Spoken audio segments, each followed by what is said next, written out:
There's my baby in chat.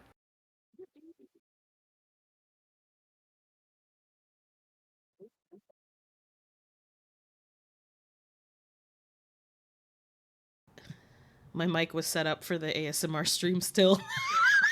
Oh no. It was picking up the 3DO. You fool.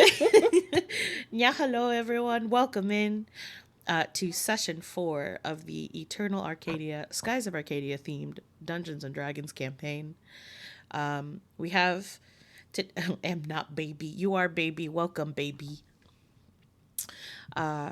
We have a surprise for everyone in chat. There is a previously on. We have enlisted the good bean. Hold on, let me just check something real quick. Okay, I killed Kaido. Okay. We have the good bean, Holly, who has done a wonderful trailer for us to recap what happened in the last session. So I'm going to murder all of our PNGs right quick. That Tinks, you're all the way the Why are you killing me off? fuck down here. God damn it. Get rid of me. Get rid of me. Okay. And now, please enjoy.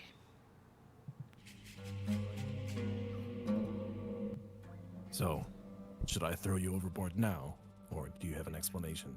Oh no. Okay, no.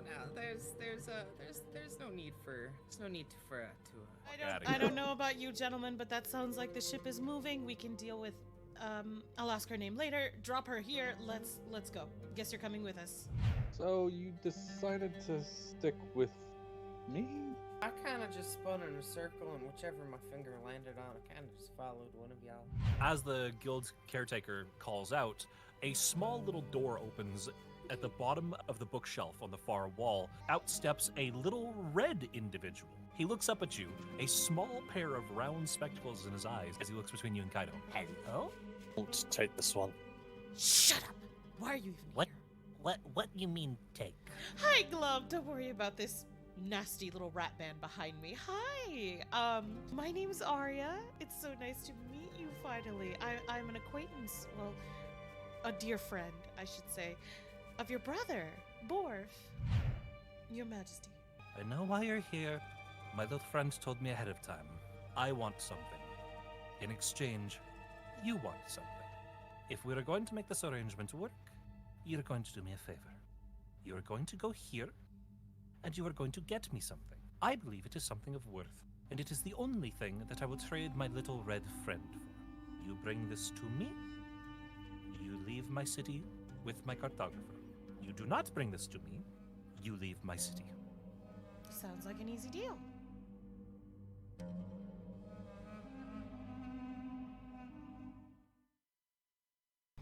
Ooh.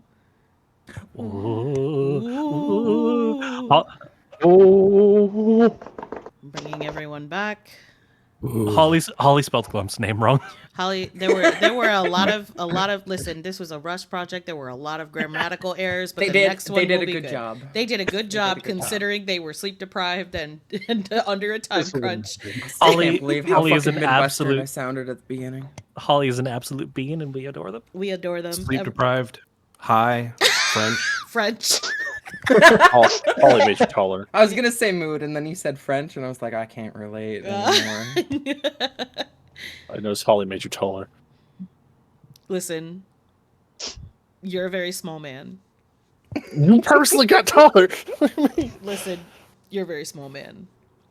So Oni, if you want to set the scene and let's get started in this. I'm very excited.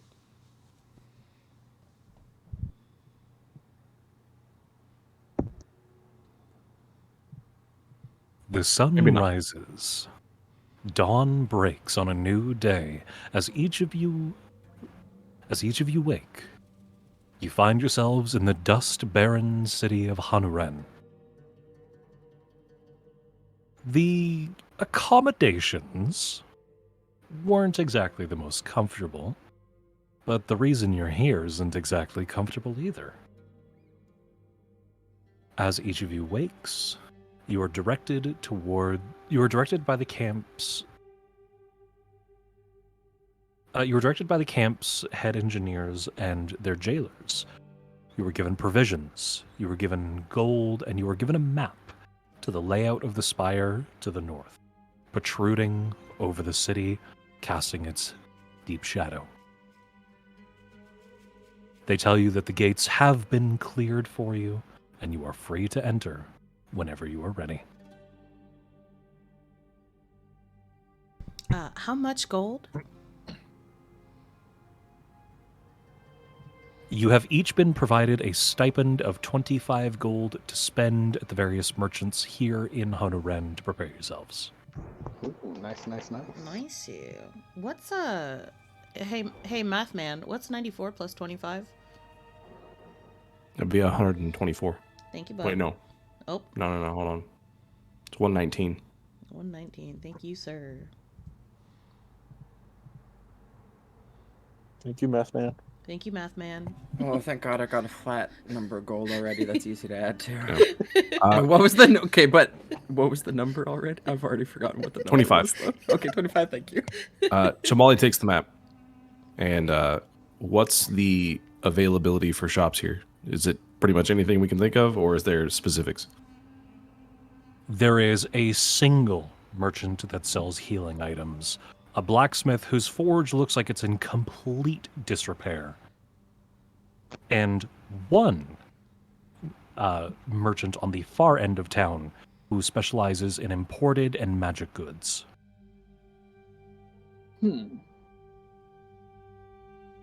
Imported and magic goods. Yeah, that one. hear- That one sounds the most interesting. You hear rumor that it's crystals in boxes capable of casting magic. I'm going.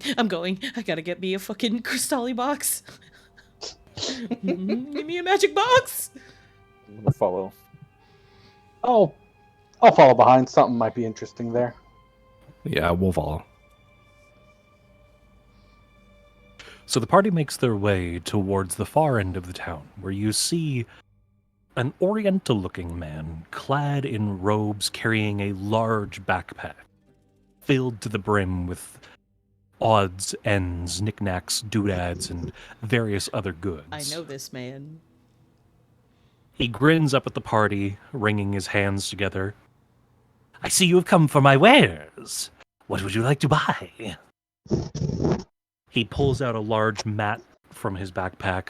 Unraveling it on the ground, you see a collection of crystals, boxes, a couple of off-colored healing potions.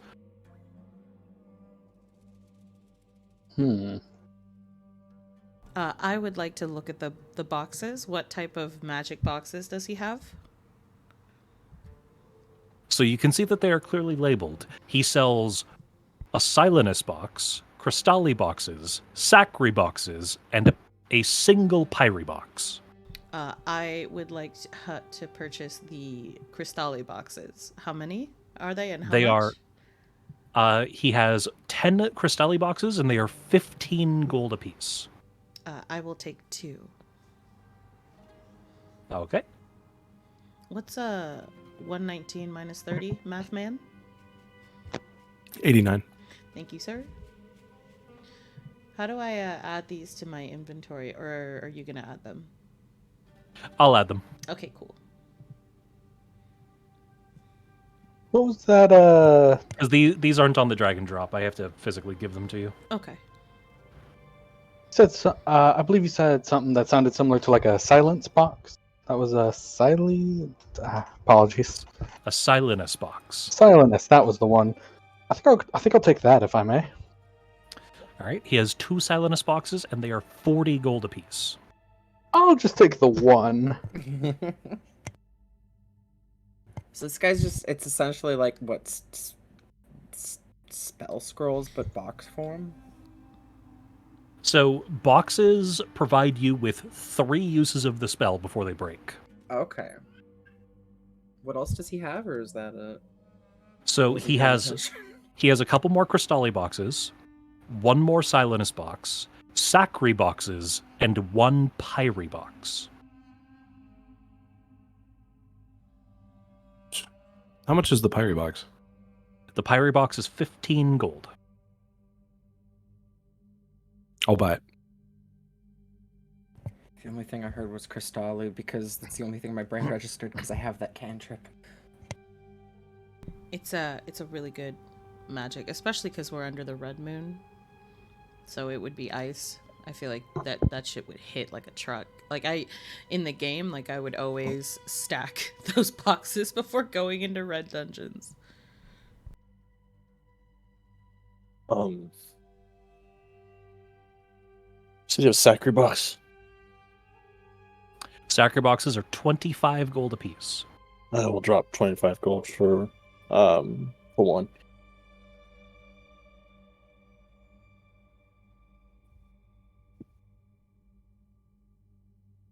Slowly wander off to that healing place that has the healing things.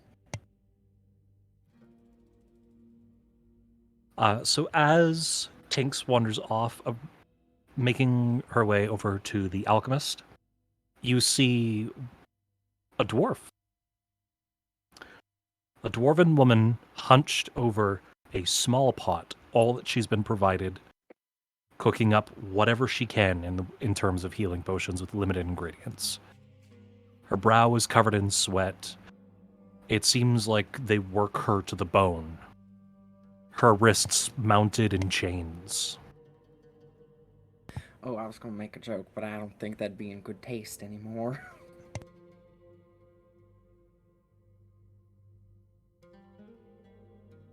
Can I stand where the sun's blocking her to give her just a bit of shade while I talk with her? She is in an alcove. Oh, okay, good. I'm gonna approach her. Excuse me, ma'am. She looks up at you silently. You wouldn't happen to have any things to heal if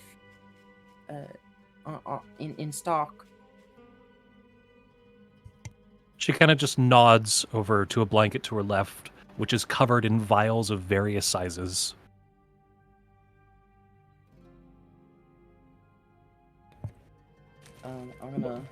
I'm gonna kneel down so I'm not standing over her and I'm eye height with her. I'm gonna look at her wares. What she got? So you can see that she has lesser, medium, and a single greater potion of healing, as well as a couple of other concoctions of varying colors. How much would the small, medium, or large go for? Lesser potions of healing are 25, medium are 30, and the greater potion of healing is 90. Oh my lord. We'll take a How much do they? Oh god, how much do they do? I've forgotten potions of everything. How much does the lesser one do?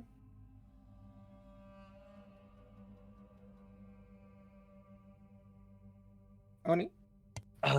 So the lesser potion of healing would give you 2d4 plus 2. 2d4 plus 2, and then the medium is... The medium is 2d4 plus 2. The lesser is 1d4 plus 1, and then the greater potion of healing is 4d4 plus 4. I'd like to purchase one of your medium here healing potions. So she kind of just nods to you, picking up one of the medium potions and handing it to you. Okay. It was 30, right? 30 gold. Okay, and I'm gonna take out one of the small bundles of like crackers that I have, and I'm gonna also hand it to her. Her eyes light up at the sight of food. She quickly grabs it, hiding it behind her, and smiles at you. I'm gonna give her a small nod and stand up and thank you. You take as good as care as you can. I'm gonna walk away sad. Okay, where do I add this? Oh How no, do now I we add have to this? adopt her too. No, You adoption cannot just adopt one. everyone you meet. We're already sticking our necks out for the red goblin. To be Oh, yeah, fair, they're Arya already has blessed. not seen this, but if she did, y'all would be in trouble. Oh boy. You cannot adopt every person you meet as though they were a puppy. Listen, Fucking watch her. watch That's me. what you think. Watch me do it. I'm gonna have to start making my NPCs as unlikable as possible. Oh, adopt more? Okay. So, are you ready to approach the gates? Yes. Ready. Actually, hold on. Sorry, I wanted to do just swing by that disheveled blacksmith and grab 2 fresh hand axes if I can. Yeah. So, right, because you lost both of yours, didn't you? Yeah, I threw him at the king of Ixataka, and he kind of plummeted before I could get him back. Yeah. So, if you want to replenish your hands axes, they are 25 gold pieces each. Phew. I think I'll just take 1. All right. So you grab a hand axe. As I'm And kind in- of in case you guys- sliding it up. Oops, sorry. In case you guys are curious as to why everything is so expensive in this town, it's because the jailers tend to take 85% of the profits, so they upcharge everything so they can afford to eat. Yeah, that's fair. Makes sense. This place sucks. Oh no, it looks like an absolute theme park. Where are the mascots then? But yeah, that's it. I'll take my hand axe and I'll go. So as the party travels up the hill towards the monolithic spire, you make your way through the gate, and inside you see an interesting sight. Where you would have expected a cavern, there you instead realize that the spire is a circular rock formation. Sunlight beams down through the cavern, and you are greeted by the sight of an ancient temple door.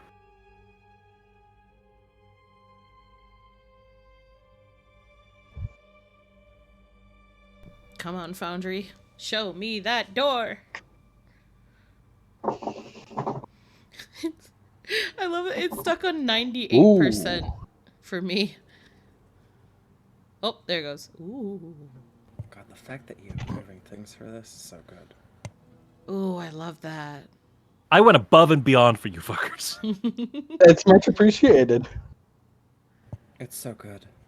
A walkway lit by unlit pyres, guardian statues of the great red sands, some disheveled, worn by the sands and by time. There are markings as sand pours from the desert above, sprinkling the entirety of the cavern in an almost ominous sandy mist. And as you approach the door, which I'm just now realizing you're going to have to load again. Is what it is. I don't know why it hates me. It's because I'm loading video files, which you haven't seen before. Ah. I'd argue it's worth the wait. Oh, it's so good.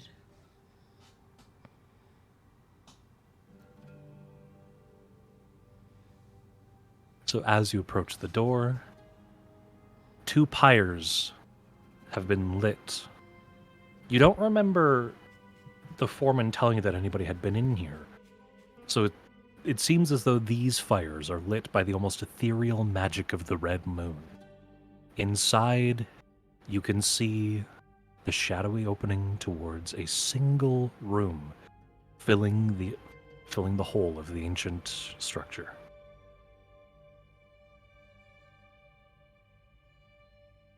There is an inscription on the tablet in front of you, in front of the door, written in Nazirian. Do any of us One of us speak read it? that? Kaido, are you able to read this? Figure I am able to. Yeah. Kaido is Nazirian. Kaido. You gotta make sure you know. He's just like, I don't know how to read. I was paid to read. So Kaido, stepping forward, brushes the sand off of the tablet and sees the inscription that reads the Moon Bay Temple. It's just saying what it is, Moon Bay Temple.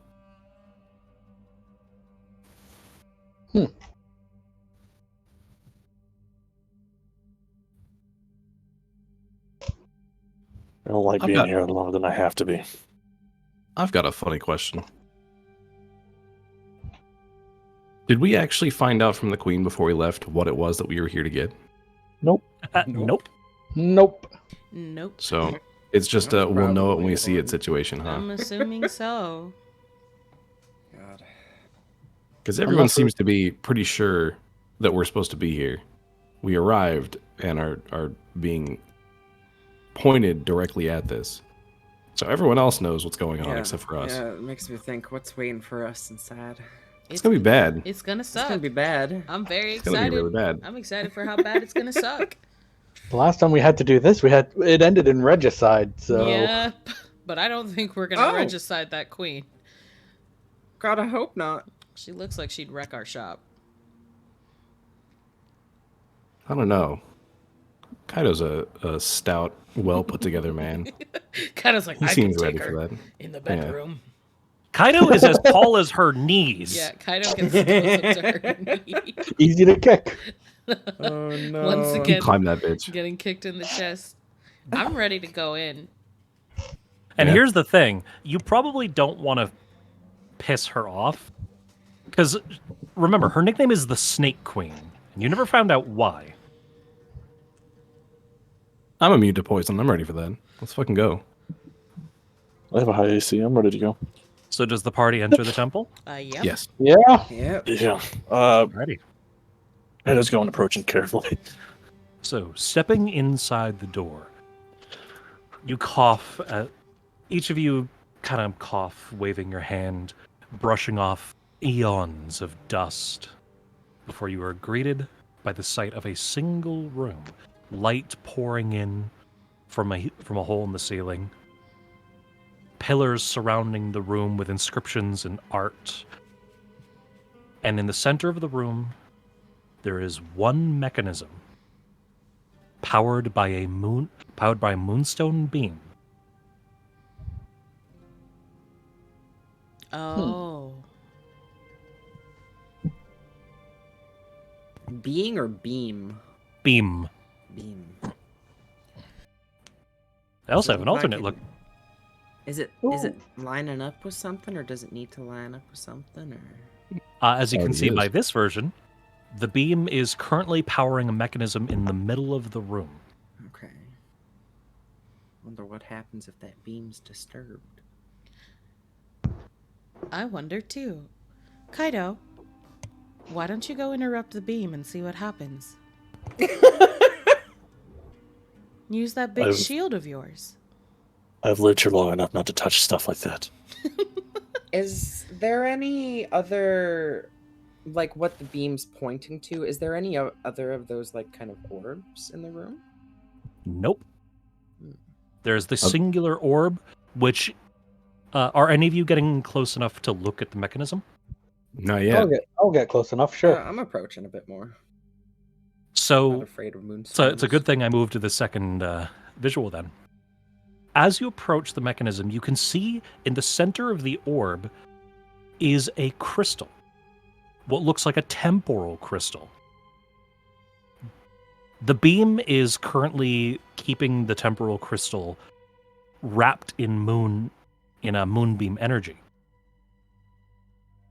And for That's anybody weird. with a decently high arcane score, you would know that a temporal crystal means that if the beam were to be deactivated, a door would open.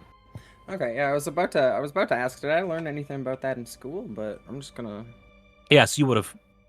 That's why I mentioned a high enough arcane score. See, Yeah. Kaido. Yeah, if you just kind of shove your shield in there, it should be fine. Something should open. I'm not shoving myself in there. I'll walk into the beam. Is there a rock? Not yourself, Kaido. Use your shield. It's Is there, magic. is there a rock somewhere nearby? Kaido. There are rocks scattered all throughout the ground. Oh my god, are you going to try to lift a big ass rock? No, I'll do me and it. Shamali. Me and Shamali are. I want him to do it Hold by on, himself. there just might be an easier way to do this. He could just use his shield. Kaido takes pride in his weapons. He's not. So DM, Kaido and Chamali work together to lift one of the larger stones of the room. Moving it over, you try and place the rock in between the two orbs. As the rock touches the beam, it evaporates. Glad I didn't walk into the beam.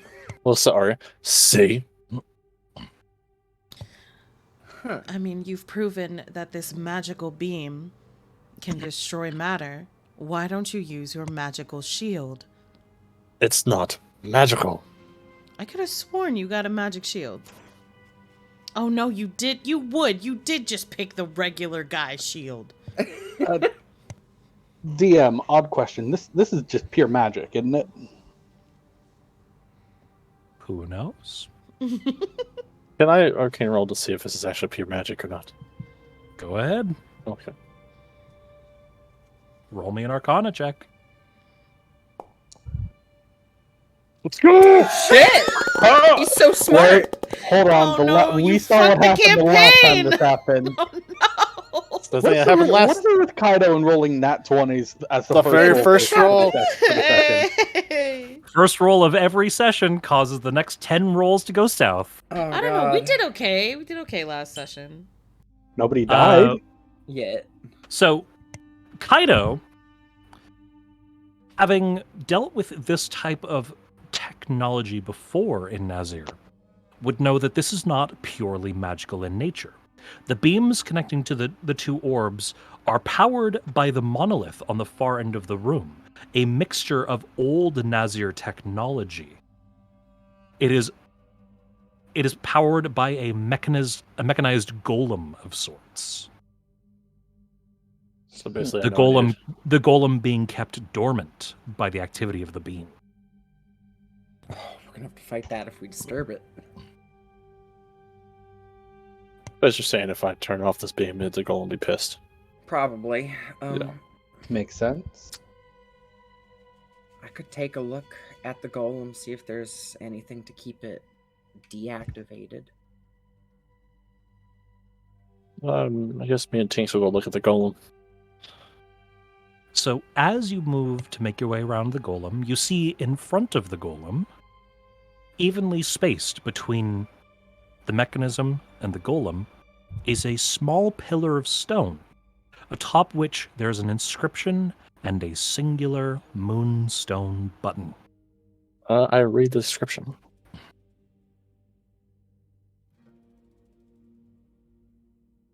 When pressed upon this button once, all hell break loose, a timer beset upon you, through which you have but choice, actions. Press the button twice to absolve thyself. Yeah, whatever he said. Whatever Ronnie said. Kaido repeats that to y'all. So, So press it once, we wake the golem. press it twice. We get in? We put it back to sleep.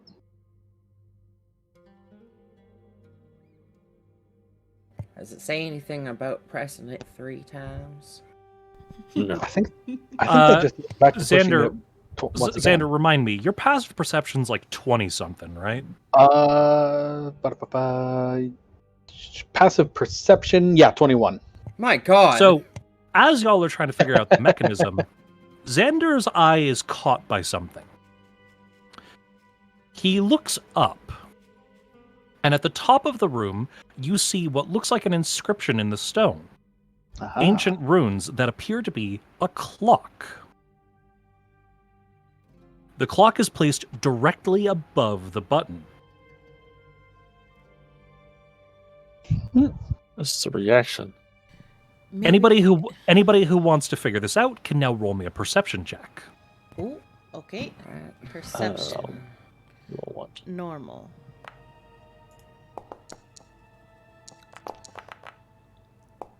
Ooh. That's fine. Ooh! Ooh, come on now, everyone but Chamali is. I'll roll one away. Why not? I've studied about this kind of weird thing in school. So everyone can kind of pretty easily piece together button equals clock. That's not particularly hard. Tinks, however, recognizes the inscriptions from where she studied, and she can very easily deduce when the button is activated, all hell is going to break loose. The magic in the room is going to activate, and that clock is a countdown timer. We have to press the button, twice when it gets to the end? Or until... Or is that when it just goes real bad? Going to read the inscription again, you can piece together that when you push the button, you're going to have the duration of the timer to figure out the answer to the puzzle. If you can't, hit the button a second time to panic and reset the puzzle. Okay. I'm gonna relay that to everyone. Well, it looks like we have to push this button. But we have to figure out what's the puzzle gonna be. I'm assuming that the button's gonna activate the puzzle. True. No time like the present. Shall we? Arya pushes the button. I'm gonna step way back from the golem. Swords out. I got my gun. I want to push the button and it goes burn burn and nothing happens and y'all are all ready with your weapons. Oh! Oh! Oh shit! As you push the button, the winding clock comes to life. Oh. 60, 59. Oh. The ground beneath you begins to tremble. The moonstone beam turns a brilliant red as sand begins to pour out of every possible orifice of the pillars. The fires go dark before reigniting an angry crimson glow. Oh. The golem forms an eye looking around the room at each of you. 44, 43. Oh, The God. quaking begins to become worse as you can hear noises, growling, angry sounds, the clashings of steel, the firing of guns, as all the light in the room suddenly becomes quenched. 39, 38, 37, What? 36. What are we supposed to do? The mechanism in the middle of the room begins to whir to life, becoming a dance of blades. As you can hear grinding, sparks flying throughout the air as the golem lets out a bellowing screech. The eye focusing on each of you one by one. 29, 28. Oh God! Press the button again! I pressed the button again! Oh God! The room becomes calm. The eye of the golem becoming once more a docile beam as all of the light returns. And the room is filled with silence. Well, that was just awful. Is there still the same amount of sand that was filled in the room, or does that drain out at all? There is still sand and dust filling the room, and you can now see cracks in the ground forming underneath the golem. I want to investigate the cracks. Okay, roll me an investigation check. While he's doing that, can I pop Arcane Sight, see if there's any magic about? So Chamali kind of leans down underneath the golem pillar, kind of looking at the cracks. You can't quite discern what's going on, but you can tell that the pressure from the magic of the button is threatening to bring the temple around you down to the ground. Okay, just stay with me on this one. Just humor me, all right? I have a big ass club. What if I just swing and hit the cracks really, really hard? I mean, you're liable to break your club, I'd imagine. Are you trying to punch through the hole in the floor? Are you... Let's just drop Kaido on it.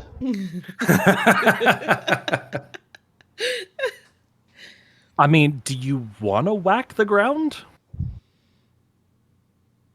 Listen, I'm just thinking. I mean, go ahead. I just want to sit on the other side of the room.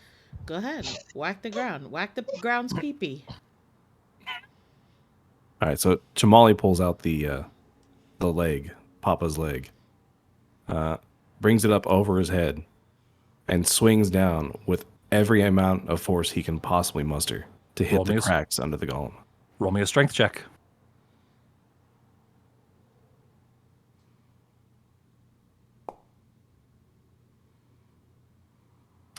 So you bring Papa's leg down onto the stones beneath the golem. It's quite a tremendous force. The sound echoing throughout the temple with an ear-ringing thump. You cause a couple more cracks, but not really much else. Is it wide enough that I can see anything below it? Yes, and what you can see is that there's just sand and more stone underneath.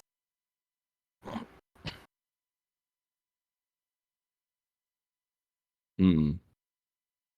Does the timer look like it's reset itself, or if we push the button again, are we gonna have like only like 30 seconds left again? The timer has reset, but Xander also notices one thing about the timer.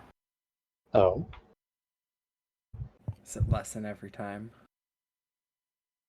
Around the clock, there are 5 small nodes.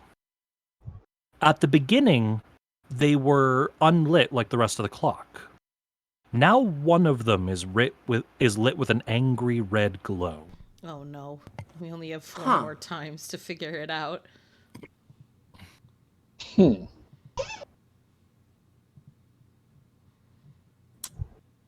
What if? Okay, there's 5. Yeah. What if it needs to like absorb each of the different magics?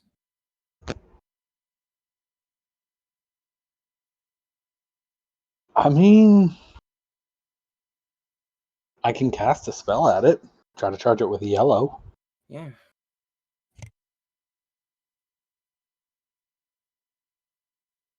I mean, where would we even aim? The clock? The golem? If we hit that golem, is it going to wake up and be pissed? Maybe the clock maybe. Fuck it, we got nothing else to try. While it's going though. Well, but we didn't cast any red magic at it, but it still has that red glow. I think it has the red glow because that's saying how many times we get to reset before it's just like. Oni, I have a Maybe. question. Mm. When we pushed the button and the puzzle was active, was the beam still active? Yes, but it turned a fiery red.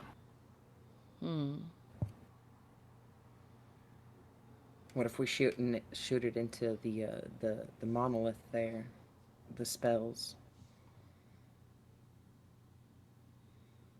instead of the I don't know. Yeah, I didn't graduate top of my class. No, maybe when it's red, we cast red magic on it to You see think if it's gonna that did it interrupts switch at all as it went around the timer? Did the color change at all, or did it stay red? It stayed red, but the eye in the middle of the orb grew brighter and larger with every passing second. You also said the circular thing in the bottom very end of the beam. It started moving. Right, with blades and stuff. Yeah. Yeah, so that mechanism in the middle of the room started spinning faster. What if the color coordinates to what we have to cast at it, not what's already been cast? Well, What if somebody- we do have we could push the button again, and Kaido can cast red magic at it, Yeah. and we can see. And if we have to panic press it again, if there's Yep. another thing that pops up, then we'll know. Yep. Do we all Alright. agree on that plan? Kaido, are you ready? I guess. Attaboy. Come on, if you can turn a sword green, you can cast some magic.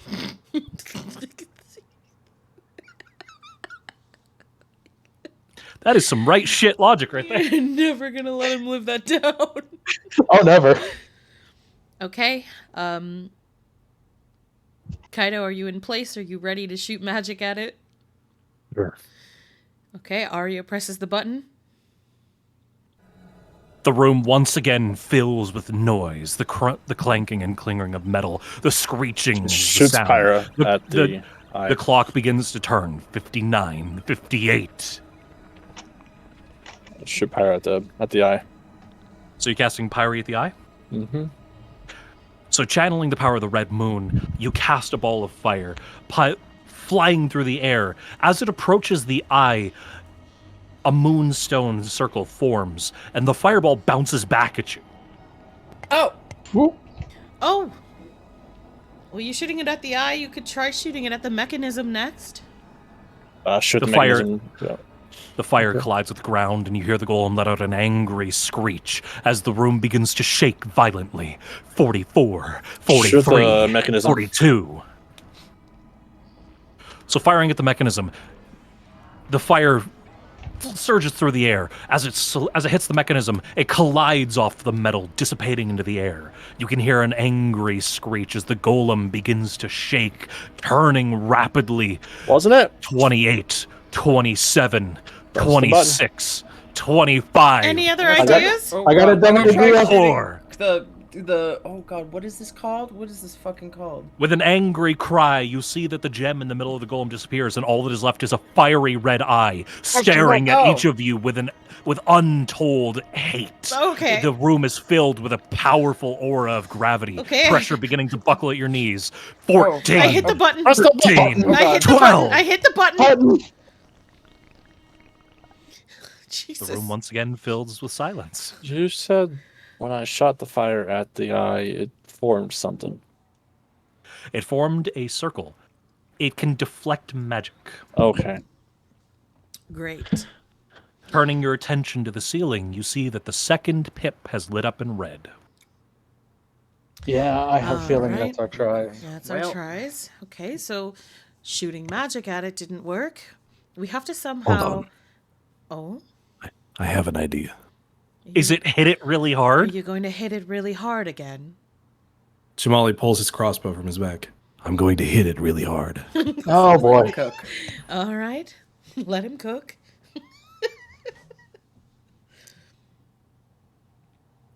What's the? I guess there's not really a safe distance to approach it from. It's just wherever we're standing, right? Pretty much. Okay. So long as you're Then- not standing on or near the mechanism when the button gets pushed, and you're not directly next to the golem, everywhere else in the room's technically safe. Then Technically, Shamali lines up a shot directly with the eye of the golem. Get ready. Oh, ready as we'll ever be. Are we shooting this thing? See, this I know how to do. Do you want me to roll a shot as soon as the button gets pressed? yes, you're gonna roll to attack. Okay. Let me get that ready. All right.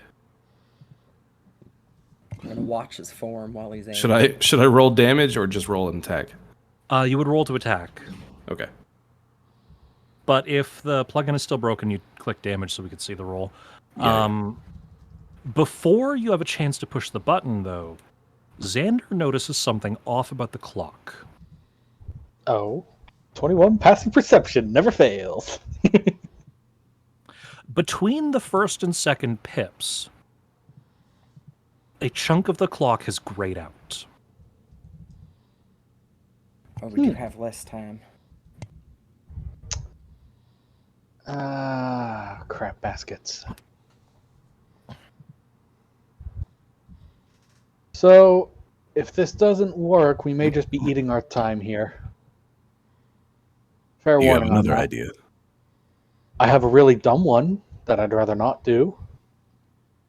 But if this doesn't work? All right. I'm ready.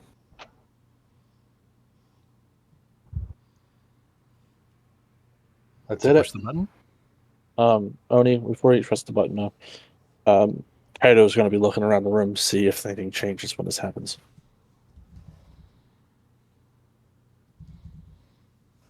Like while they're doing this stuff, Kaido's basically going to be looking around the room.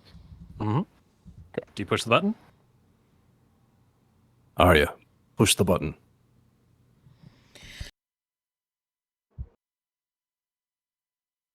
Oh, sorry, I was muted. All right.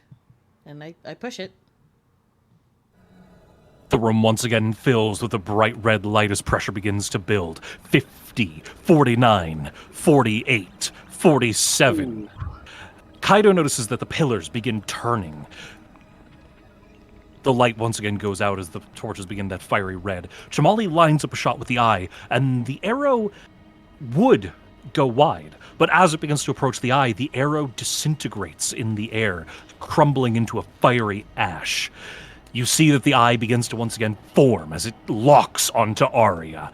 The ground beneath you shaking as cracks begin to form in the ground. Ooh. 28, 27, Chamali, 26. whatever you're going to do, you better do it.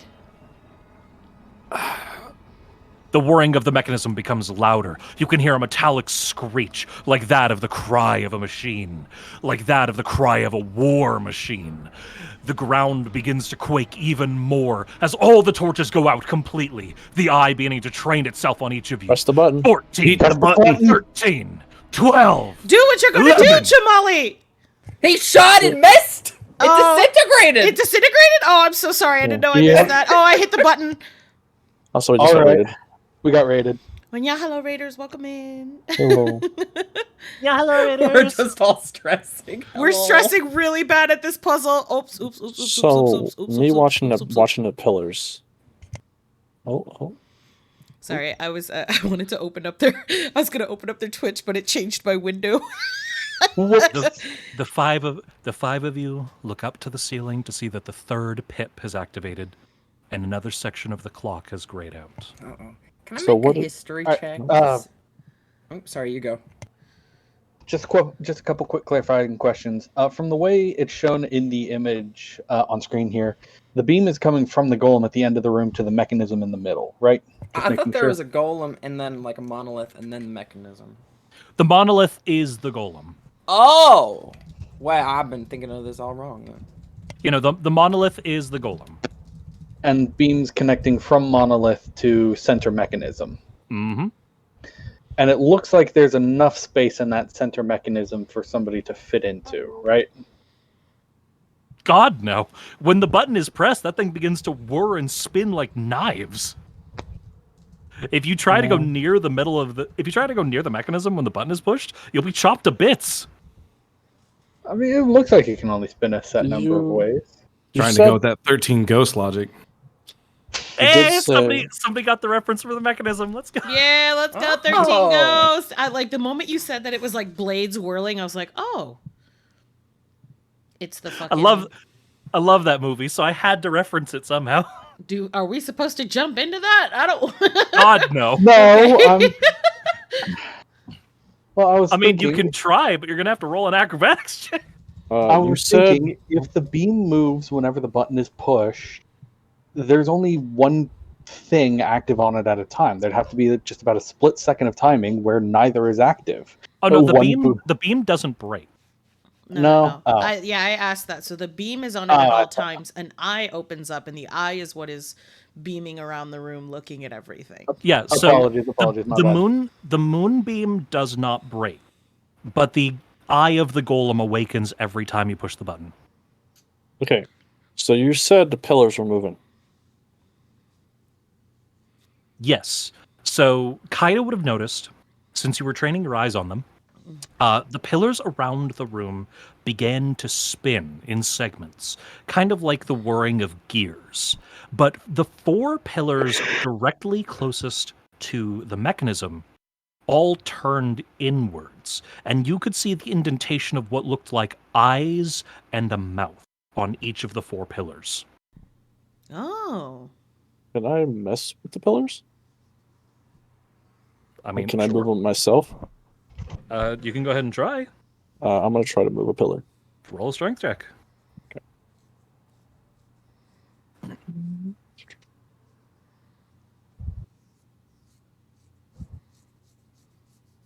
Ability check. Yeah.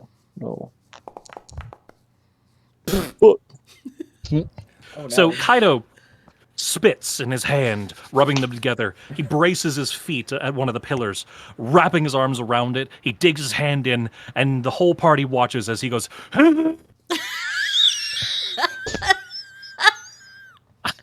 This goes on for a couple of minutes before he just like God. buckles to the ground. You might have a bit hard time Shamali moving a helped this stone poor guy. pillar. If I Chama- couldn't move it the first Chamali? little bit, I would have asked Molly to help. Chamali, can you see if you can do anything? With the pillar. Yes. Yes.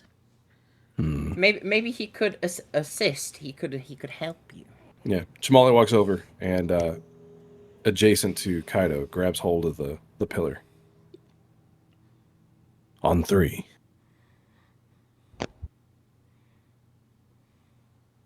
So I'm also going to have you roll a strength check to add to the score.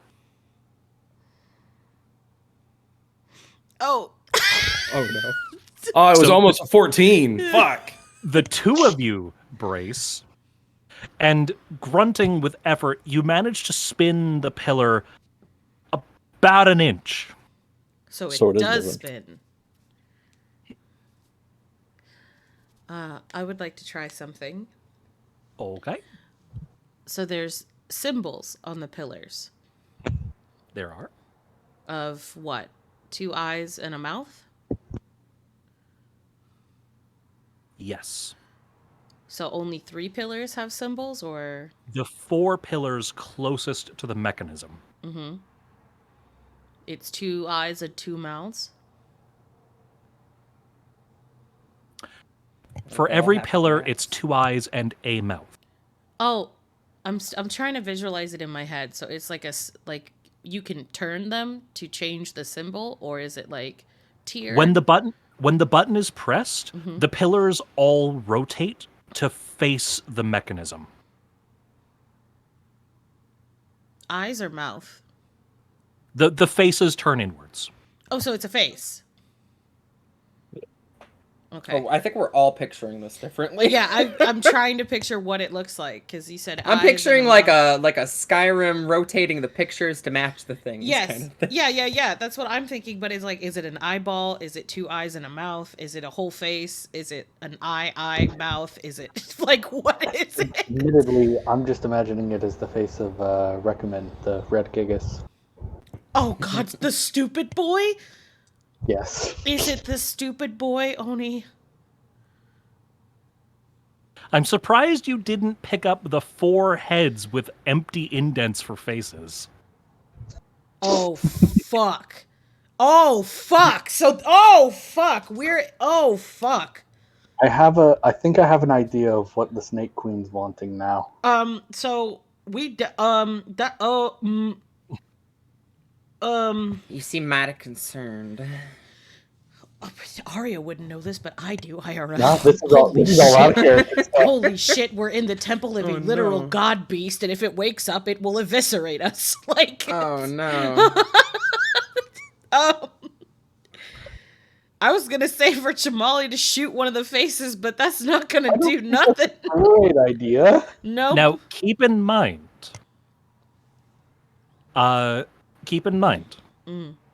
you haven't seen the heads do anything. The pillars are certainly large, but and this is out of context player knowledge here. Mm-hmm. You have no guarantee that you could fit Recumen under this temple. This isn't the Temple of Pyrin. Ah, okay. I will be right back. I apologize. So it might just be like a temple to him, part of the infrastructure. Can I roll like a history or arcana check to see if I remember anything else from my studies about like if there was anything about like yeah, you can- deactivating or You can roll a history check. yes. Let me. Where's my history? Can we all try? Sure. I'll give it a shot. Never know. But anybody who isn't Tinks or Kaido would roll the history check at disadvantage. Oof. That's fair. Because 17. those two have knowledge of Nazir customs. Yeah. Ooh, Yeah, let me give it a shot. That's a 7. Oh. Oh, come on! Oni! Would have been a nat 20. God damn it. That's how the dice roll. I was thinking there's no reason for me to roll this because there's no reason that Chamali would know any of this. It doesn't No. doesn't hurt. But why not? At a Why disadvantage? not? Okay. Oh yeah, you're just staring at the ceiling. That is a nice boulder. So Chamali and Alexander are too busy staring at the clock to really think of what's going on here. Arya's trying to piece together all the clues that are being presented to her. When Tinks, it's not super clear, but she remembers something from one of the old history texts that she read back at the academy. It's coming. Nazir, the people of Nazir worship a god by the name of Pyrin. He's the All-Father of the Sand, Avatar of the Red Moon.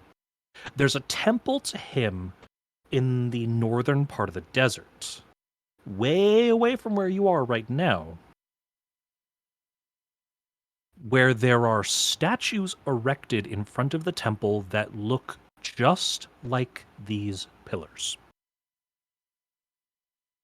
Is there something in those pillars, like what's from what's missing here?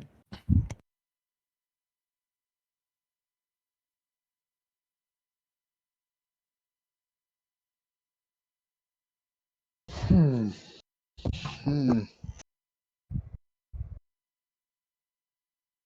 Yes, no, maybe so. That wouldn't have been in the history. I can't tell you shit. Well, then say I don't know. Don't just say Yeah. nothing. Gotta have- answer the heard me then. question, DM. I only heard half the question. Oh. Ya silly goose. Can I just pop Arcane Sight as a 30-foot cone, just like at the pillars, real quick? See if anything pops out. Super magic. Sure. Why not? Yeah, we got nothing so far. Something sounded like something rolled. So you have the ability to sense magical auras, as in the detect magic spell that you can manifest in a 30-foot cone. So looking with the arcane sight, you look at the four pillars, and you see that there's nothing inherently magical about the four of them, as they are now.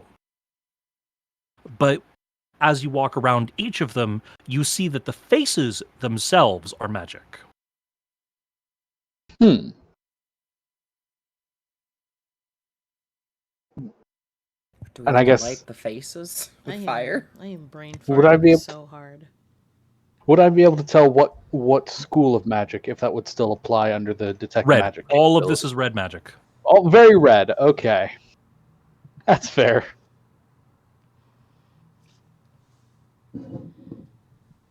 Did you say for the pillars that there was like cavities where something was missing, or did I misunderstand? It's just empty indents. Okay, by So it's empty like indents, it's like what do you carved. mean? It's carved into the stone to look like eyes and a mouth. Okay. Here, Des. I'm out of If ideas. this will help, hold on. I will show you. I'm just gonna. It probably doesn't look exactly like this, but The this goofy is- boy. This is the goofy boy, and this is the temple that you go to in the game. So I'm assuming that these are the faces that are carved in. Yes. Yes. Oh, it's completely different from what I'm picturing. Yeah. Okay. If just a bit more reasonably sized. Yeah, I would say like they're probably smaller then, right? Because this is not the temple of Pirate. They are vastly smaller. Yeah, they're way smaller. Each of these pillars is about a tenth of the size of those. And we've got what, 2 more pushes of the button? Okay, sorry. You got 2 more tries. Yeah, we haven't gotten that far, Kaido. We ain't missed much. We're still. My best thought is the moving the pillars. That's honestly. Well, the pillars. Maybe try hitting the pillars with Pyre. Everything here is screaming red magic. Can I try to just hit the pillars with magic? Go ahead. I was told I missed a history check, but Yeah. Did you want to try a history check? I'm actually somewhat decent actually on history checks. Please come back Cool. from the bathroom and grant us your dwarven wisdom. So 15. About the same as Tinks, but almost. You pretty much remember exactly what Tinks knows. Okay. Which is Old there's a stories temple. about the Temple of Pyrin to the north in the desert. Okay. I'm gonna try to hit one of the pillars of Pyre. Okay. So, channeling upon the energy of the red moon, the circle forms underneath you, and you launch a blaze of fire towards one of the pillars.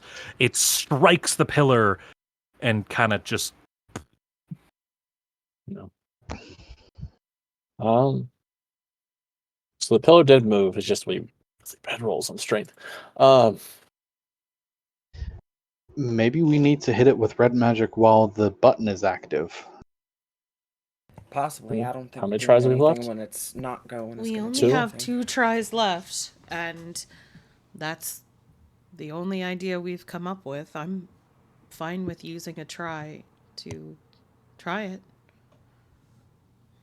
I'm before we press that button, I'm just gonna say what's gonna happen. Yeah. I'm gonna try to hit the pillar with Pyre. And if that doesn't work, I'm gonna see if Jamali can help me move the pillar if it does something. So it might be one of those things that it might be easy to move when it comes to being online. I mean, it should be easier. That Yeah. As soon as you push the button, they all start turning towards the middle of the room.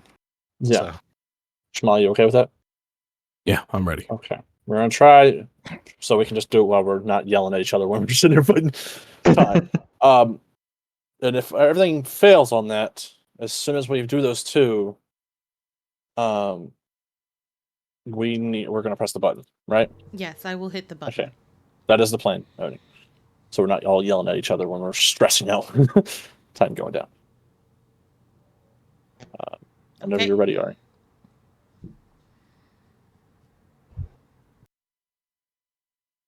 so do you push the button? Yep. Button. As the room once again fills with that red pressure, the room fills with a red light.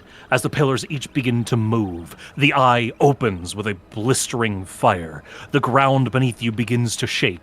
35, 34, 33. Okay, just throws a fire at the pillar.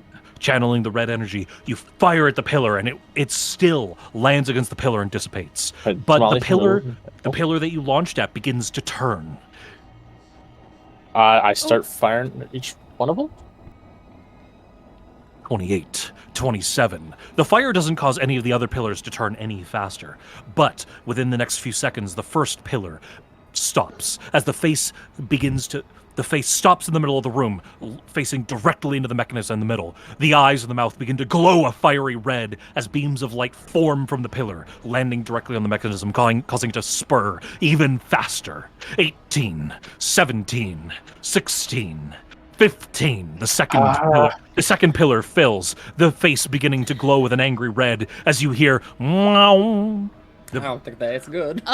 Do we let them all face it? I don't know. 11, 10, I don't think we have the 9, time. Button. 8, I press the button. 7.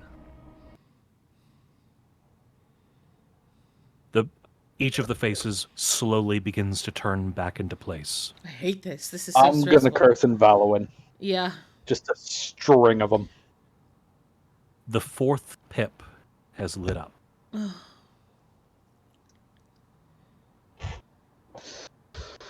I don't want to try to move those pillars because we failed horribly on that. But move the think pillars moving toward pillars is the gonna do mechanism anything. itself. But while it's mean- inactive, because we can somewhat move it. We just but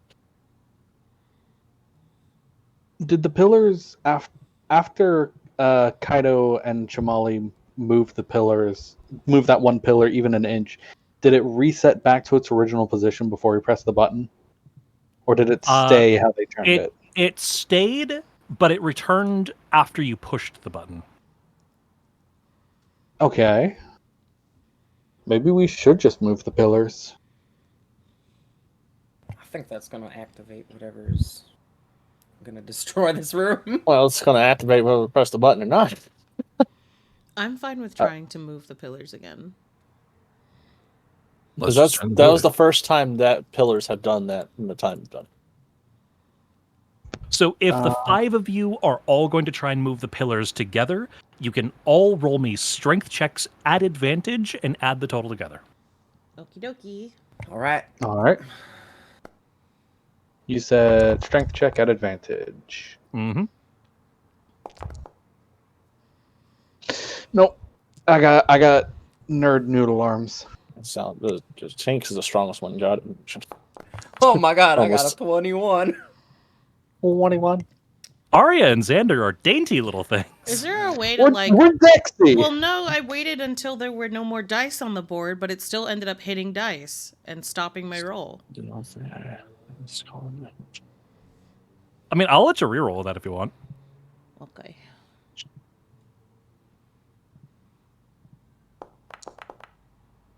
Oh damn! I am dainty. You are still a dainty little thing. So the 5 of you center yourselves around one of the pillars.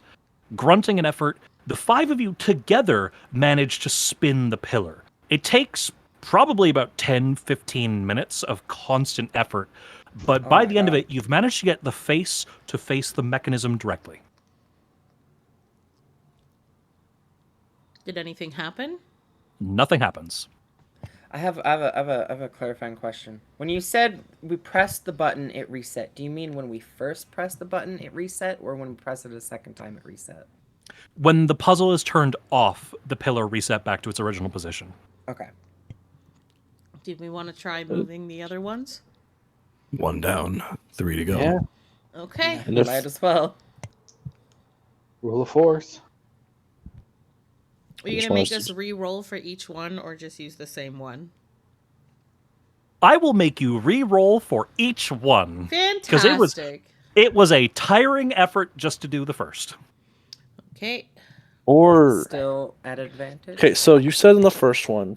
Yes, because the It- 5 of you are still combining your strength. Oh, let's go, big boy. Big Okay. boy, big you boy said on the strength. You said on the first one, we Oh god. I hit it with fire. The pillar moved and it faced toward. The second one didn't face, did it? Looks so cocked. Yeah, because what you would have noticed is after you push the button, the 4 pillars, they didn't turn at the exact same time. They were turning one after another. Son of a bitch, no sequence. Well, this is good then. If we make them all face the middle, maybe the next time we hit the button. No, I see what it is. So it's a sequence order. It's you hit one, it turns. You hit the one that's certain one, it turns that. So the ones we should have watched out for was what was turning first and then turning last. Well, hitting it didn't do anything. It did. I hit the first one, which I don't remember which one I hit, but it turned to red. But when I hit another one, it was the wrong sequence, so it didn't activate. It didn't turn red. It only turned red didn't, when it faced it didn't turn red. The red light came after it began facing the middle of the room. I think because it was charging up something Right. or other. I think if we have them all facing the middle and then start it, because it looked like what Oni said is that they are all turning at different times. So unless we move them, they won't all face the center before the timer goes off. That's what I'm thinking now too. I'm still so scared we're gonna just be advancing the whatever explosion is about to happen. We've got one more safe press the button. Yeah. That's the best we got. All right, so the second one has been moved because we did our strength check. Then we have to Yep. roll again. And this time, you do a normal roll. Oh, buddy. I'm getting a little tired. Yeah, me too. Well, we're all Ooh. getting tired. Chimali's fine. Jamal's Only good. face. My turn. Let's see. My turn. Big boy's carrying us. Jamal's got a few more rounds in him. As Hey. always. Yeah, he does. So, Arya, Tanks, and Xander, dainty little things, they are panting, covered in sweat. Arya's robes, even protected by the shade in this temple. You can feel the heat. You are exhausted. You need to drink something. And as you all begin turning the third pillar, this time it takes an hour and a half to finish turning it before you have got it Oh my facing the God. center of the Oh room. my God. You are exhausted now. We need to breathe for a second. First stairs and now pillars. Fucking hell. Oh, We're taking a water break. a water break would be divine. Drink! Drink. Beep, beep, beep, beep, beep, beep. Ooh, ooh. Beep, beep, beep, beep, beep. Beep. This is our montage. This is our montage singing. We're like we're splashing each other with water. We're having like a beach day.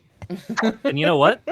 You know what? Just to make it accurate, the make piss redeem is disabled. I was gonna make all the players drink too. I already checked it. Everyone make piss, and this is make piss, make piss. Everyone take a sippy. Hydrate yourselves. Hydrate or dihydrate. Now I'm That's assuming my motto. we're gonna try one more time, but knowing you, we're at a disadvantage now. Yes or no?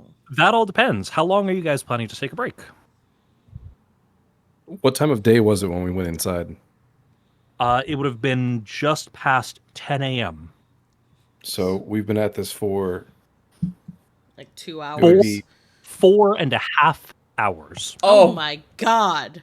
all right. So it's 2:30 now. If everyone's wiped, depending on how long it takes, it'll be sunset by the time we finish this.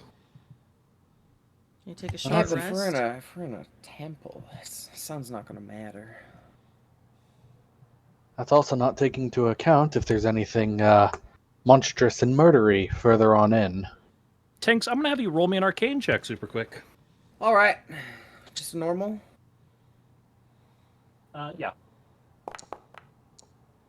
22. So, with the waning sun, as less light is being able to be poured into that hole in the ceiling, Tinks notices something very, very particular about the moonstone beam. Does it get darker? It's getting stronger. Oh. The longer you take to do this, the stronger the golem gets. Oh, for fuck's sake! Fucking hell. What I'm hearing is we press that button, we turn it, well, maybe easier. So We bite. a short rest is what, less than an hour? An hour total? Yeah. An hour. But Yeah. if we take a short rest, we'll be able to roll normal or at an advantage. You'd roll at advantage. I'm Then fine. absolutely take a rest. Take a short rest. Yeah, tick over from 2:30 to 3:30, but then roll at an advantage. Hell yeah. Yeah. Okie dokie. So y'all take a break, a rest, a much needed breather, siestas, if you will. You think back to the ship, wondering how Borf is doing in his little forge, if he's missing you all. You wonder how Glump is doing. We're never seeing them again. Don't you dare. I'm is where we seeing them TPK. again. I will leave you all to die. Thanks. I have a Arya- question. I have a question. Arya will be the first to fucking Is the bang. door locked behind us? Anytime you push the button, the door slams shut. Okay, but it opens back up when but the door might not open if this is the last time. If this is the last try. It might not open back up. This is the last time. We got 2 pips left.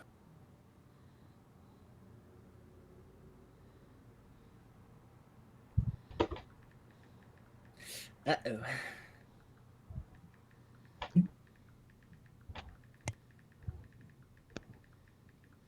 I'm ready to move this last pillar. Yeah. Same. Yep. See, Jem knows. She is a single mother. She needs to live for them. That's right. I'll just, as we're all dying, I'll be like, my babies! And I'll just go. That's, All right. I'm not going to comment on that. Advantage. Well, good God. Strength. No strength for me. Come on. Ooh. Hey. Dirty 20.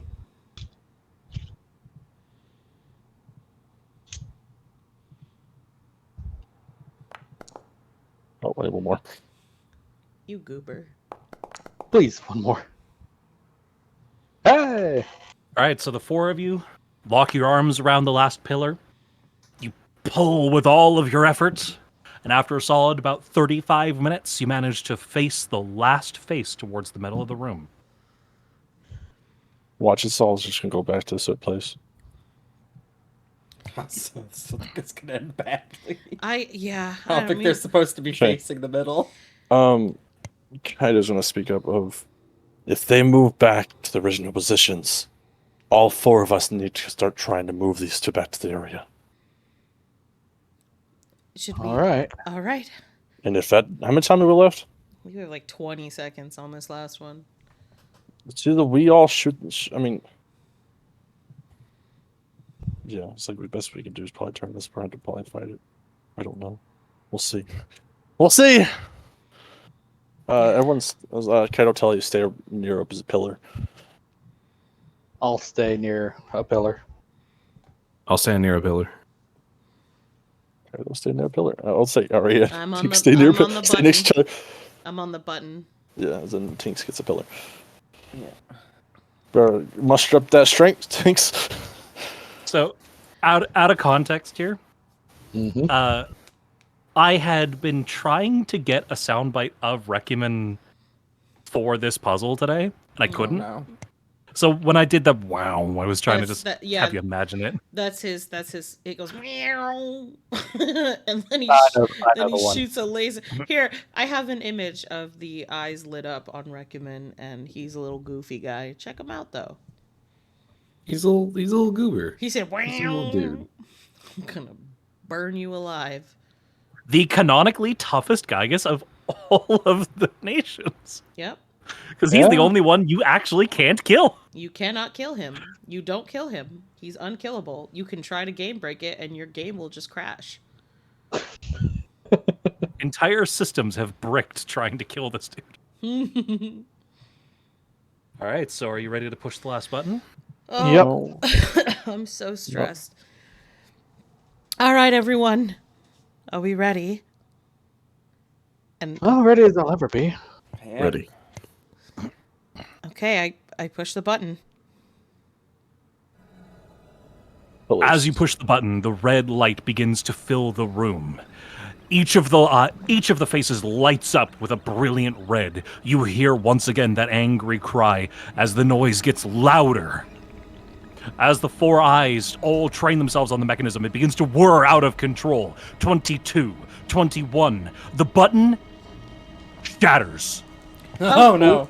Yeah. The there it clock is. begins to whir to life as it speeds up. 15, 14, 13, 12, 11, 10. The entire room begins to fill with an angry Is- red energy. I'm gonna shoot the golem in pressure the eye. buckling your knees. The eye darting in between all of you. The ground cracks. The room shakes. 3, 2, Oh God! 1. Oh God! The noise stops. Oh Nope. oh! The Better eye of bring the shield golem out. flickers and dissipates. Oh.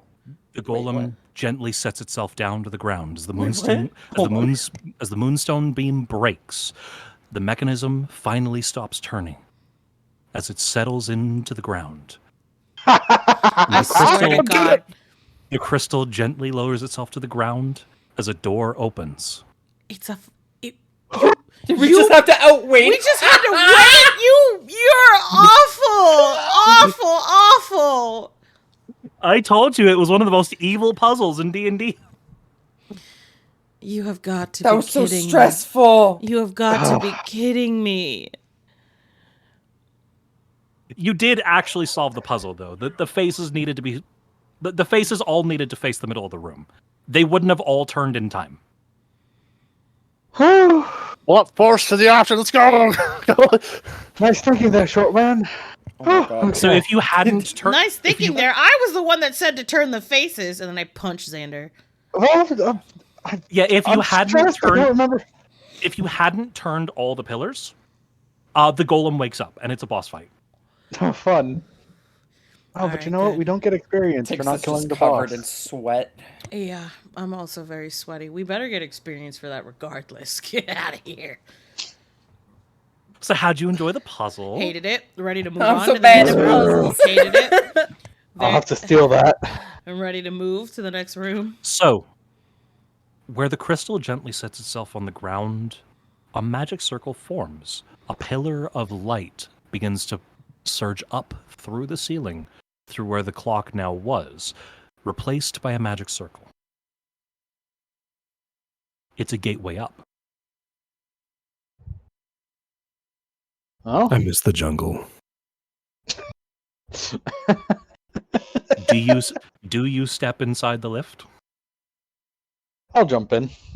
Yeah. I'll step in. As I'll each go. of you steps into the lift one by one, your bodies dissipate into light and you are shot up through the ceiling. Aren't you glad the dwarf decided to look at the pillars? And as each of you reappears, you are greeted by the sight on top of the temple. Ooh. There is a red gemstone split into pieces, each resembling a leaf of a flower, swirling in an everlasting pattern. Oh, I hate reconstruction.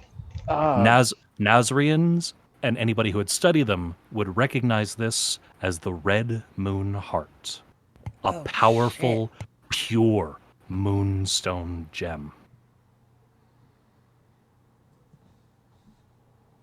Who wants to bet? That's what our queen wants. I'd take that Okay. bet. I got 5 gold on that. Sure. So do we How are we just supposed take to? it? How are we supposed to take it? I'll You said walk it was up and shattered, right? Yeah, it's shattered and like floating in a bunch of different pieces. It appears shattered. Ah. All the pieces fly around each other like petals of a flower. I'll reach Yeah. out and try to pluck one of the petals. I get, well, quote unquote Wait, petals. wait. Oh, what? I'll pick up a stone and just underhand chuck it at the stone, at the moonstone. The stone flies through the petals, tinking against something in the center of them. Okay. Seems safe enough. He claps Alexander on the back. Go ahead. All right, I'm gonna reach out and try to take at least one of the petals and see if the rest come with. So as you reach out, you grab a petal, and nothing happens. The petal is just a shard of the gem. How But big is this thing? you get close enough to see that the actual gem itself is swirling in the center, surrounded by the petals. Can I do an Arcana check on all this system? You may. Okay. May I give him a little assist? Oh, he's already rolled. Never mind. Oh, you don't need it. You're so good. Oof. So, Kaido, you recognize what this is, and you warn Alexander. If he reaches for the gem, those stone petals are going to explode like shrapnel. Do you remember the last one we've, quote unquote, gem that we're going for? I think this is similar to that. I'm gonna let go of the petal I have as soon as explode is mentioned, and just It begins dancing once again in the current. we clear one trial just to have another. Yes, I don't think we can grab this without, going pop. Is there anything else around the area that's noticeable? A really pretty view. I have no clue how to grab this if we are. Arya, you do wind stuff, don't you? Yes. Are you suggesting that I cast Wevley to remove the petals? Unless somebody else has another idea. I could give it a try. Do you need me to hit the Wevley button. Yep, you would hit the Wevley button. I hit the Wevley button. So the blue moon circle forms underneath Arya. With a graceful dance, she unleashes a torrent of water and wind underneath the gem. It spirals out in a whirlwind, and the petals all fly back from the gem. The further they get, the slower they dance. And as they reach their furthest, they pause. For about 10 seconds, the world is still, before the gems slowly begin to reform back around. Can I As- can I grab the gem? I wanted to grab the gem as they were up and paused. Absolutely. If you're running forward to grab the gem, Yes. So That is- Arya places her hand on the gem. And I need the four of you who are not Arya to all make me dexterity saves. I'm putting my shield up. Oh boy. Dex time. Okay, anybody who's not currently covered by a giant shield. Let's see, what was that? Oh, God. I had something. Is it a saving throw? Yep. So the three of you will make dexterity saves. Kaido's going to make a constitution save. Oh, I wish That's quick fair. thinking applied to this. Oh. Oh. Jamali, my beloved. I can take it. It's fine. I could take it. I could take it. I think technically that's supposed to be a 21 because magical resistance, which just simply says you can add your charisma modifier to any saving throw you make. Yeah, so that would be 21. An 18 passes, though, so it doesn't really matter. Oh, fair enough. Kaido, con save? No, I still don't know. That's not. I don't know why it didn't show up. Well,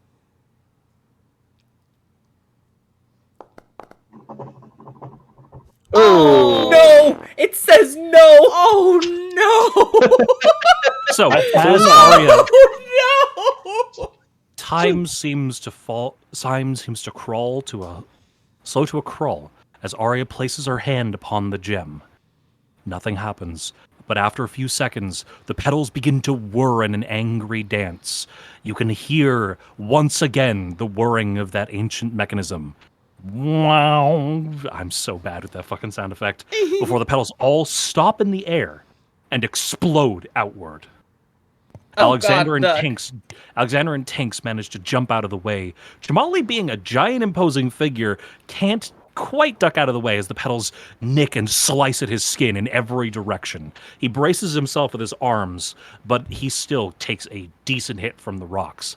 Kaido, thinking to brace himself with his shield, plants his feet, holds his shield out in front of him, and gets sent flying backwards onto his butt. Kaido, you are going to roll me a dexterity... Not a dexterity save. You're going to roll me an acrobatics check. there you go. You're sent flying backwards. You begin to roll and tumble on the ground, and as you just crest over the edge of the temple, you reach out and grab the ledge, holding on tight, preventing yourself from falling from the roof. Your shield, however, goes flying off the edge, down into the desert sands, Ooh. landing at the door of the temple. You'll get it back on the way out. Oh god, Yeah, that I'll brings your equip it AC just for down now. though, doesn't it? Well, I'll equip it just for now, and then God. I'm on 18. It's fine. Kaido, in his infinite wisdom, while holding on to the ledge, after having braced himself to make sure his grip was strong, looks down. Two. Y'all are 600 feet in the air. Ooh, yep. Nope. Ooh. We're not. Alexander's gonna rush over and start pulling Kaido up. Like, come on, come on. Oh, God, feels Not a like fun home. place to fall. Remind me next time we go to that man. Thank him for the shield. Fair enough. It's a good shield. How badly shredded up am I?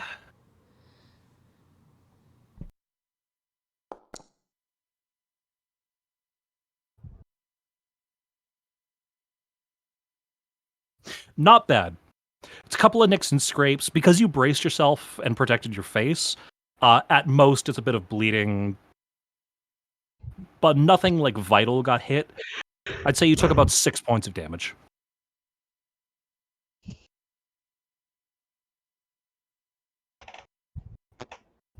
That's nothing. All right. What is it with royalty and sending us to collect dangerous gems that inevitably nearly kill us? That's twice Yep. now. They're too lazy to do their own dirty work. It always At least falls she's to not the here. lowers. There is one negative effect to these cuts, though, Chamali. Oh, They go are on. about as deep as paper cuts. Oh. So with Ooh. every Aw. single step, the sand Oh! the sand kind of rubs against them. Oh. You are going to be irritated for the next 8 hours. Yeah, and this man ain't got no clothing. Nipples Lord, out he's through naked. the sands. So you are covered in rock-induced paper cuts. Oh, that's Quick, somebody go grab him some lemonade. Oh God. Rub some salt into those wounds.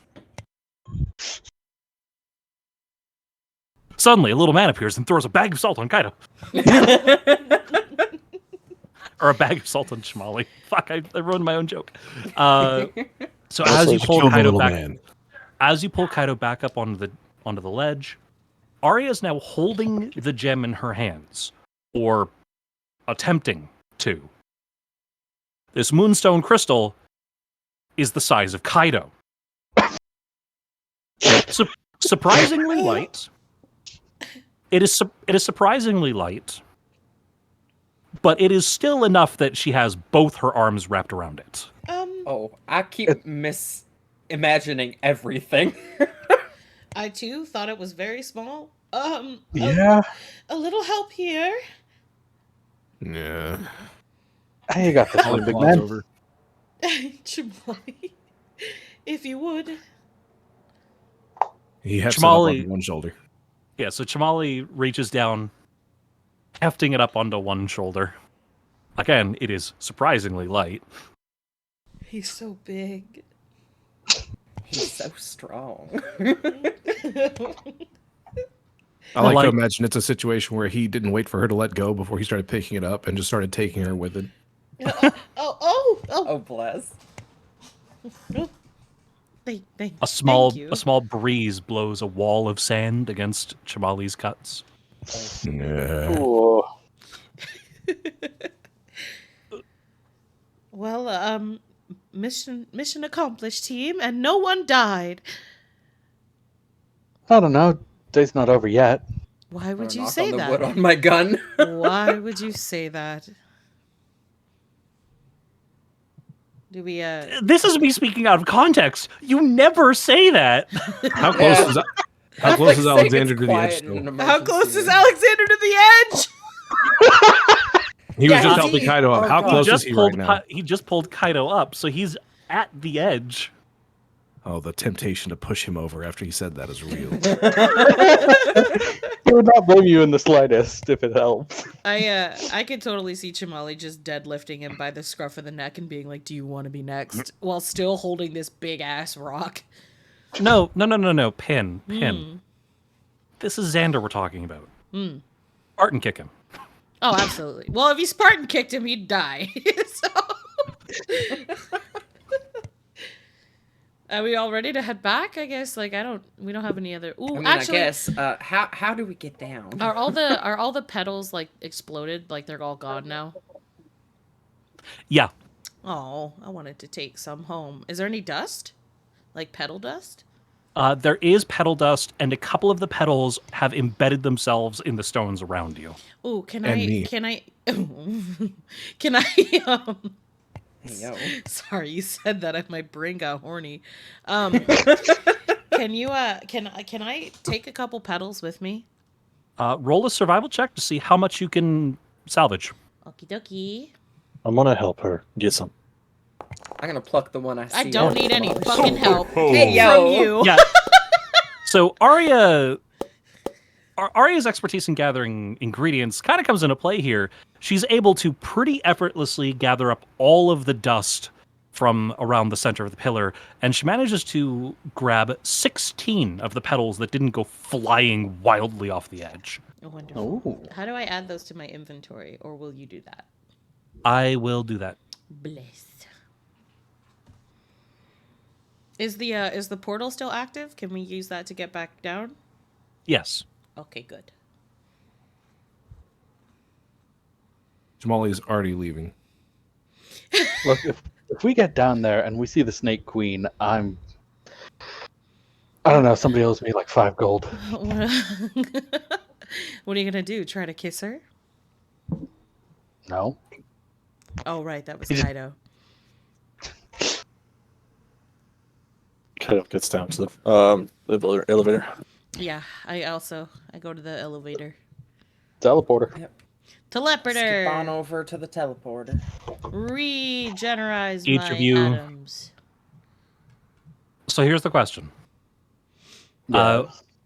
As each of you takes the teleporter down, you're going to be exiting the temple. Do you want to stay the night in Hanaren, or are you immediately going back to the Queen? I don't want to stay the night.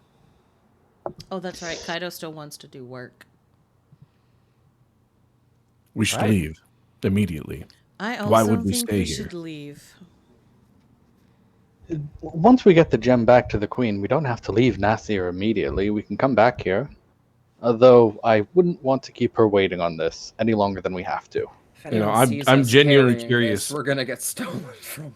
I genuinely want Kaido to plead his case on why we should stay here versus leave. Mm-hmm. No, if it's 4v1, Kaido would be like, fine, but I'm coming back later. How are you gonna come back later, Kaido? Take the spider.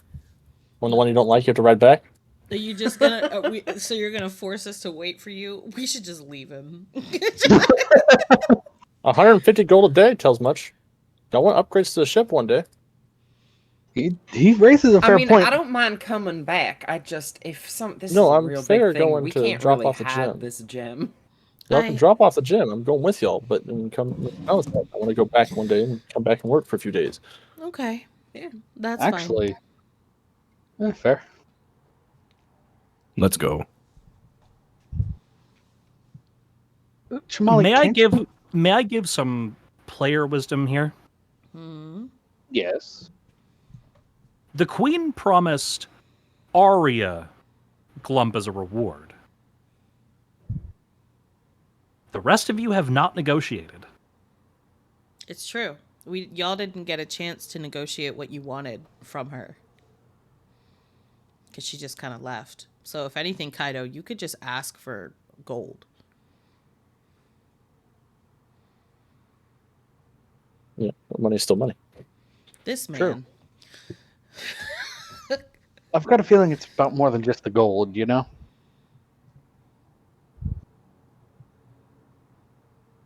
Call it a personal hunch. I was also going to say, we don't necessarily have to come back with Kaido. He can stay here and work. We can just come pick him up when we're ready to go. We could do that. We're dropping too. him off at Chuck E. Cheese before we go. Mhm. Yeah, we're just Take the dropping him off Christmas at daycare. He's about the right size for it. God damn, the slander.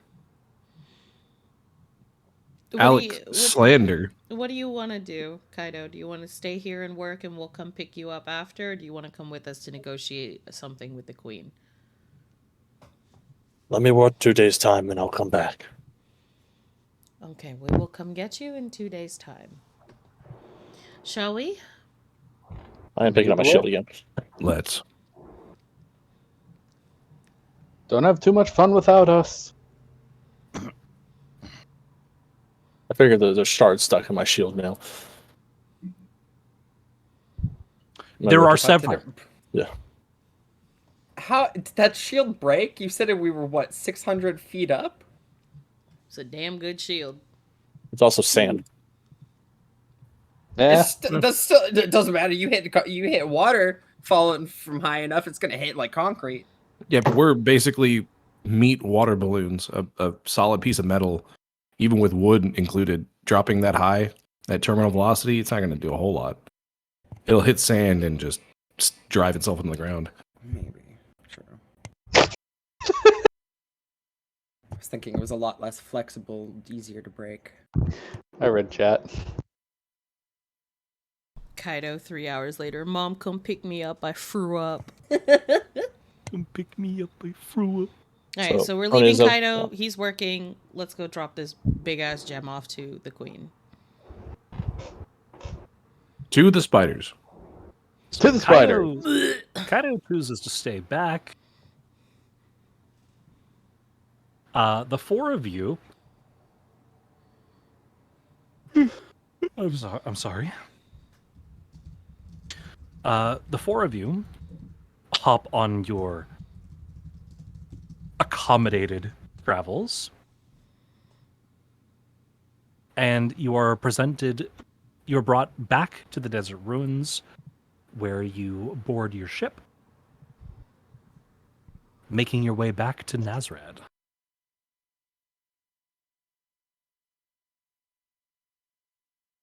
Upon re-entering the city, there are guards awaiting you at the port, ready to bring you back to the Nassultan's palace.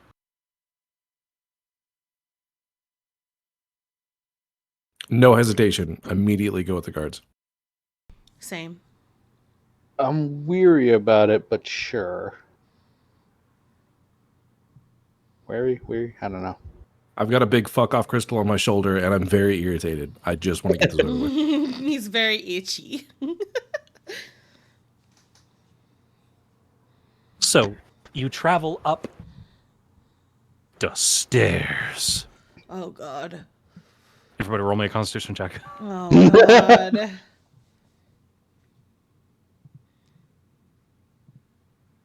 Check or saving throw?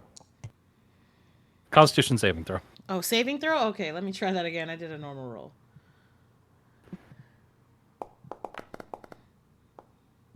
Why does my dice just yeet itself so hard?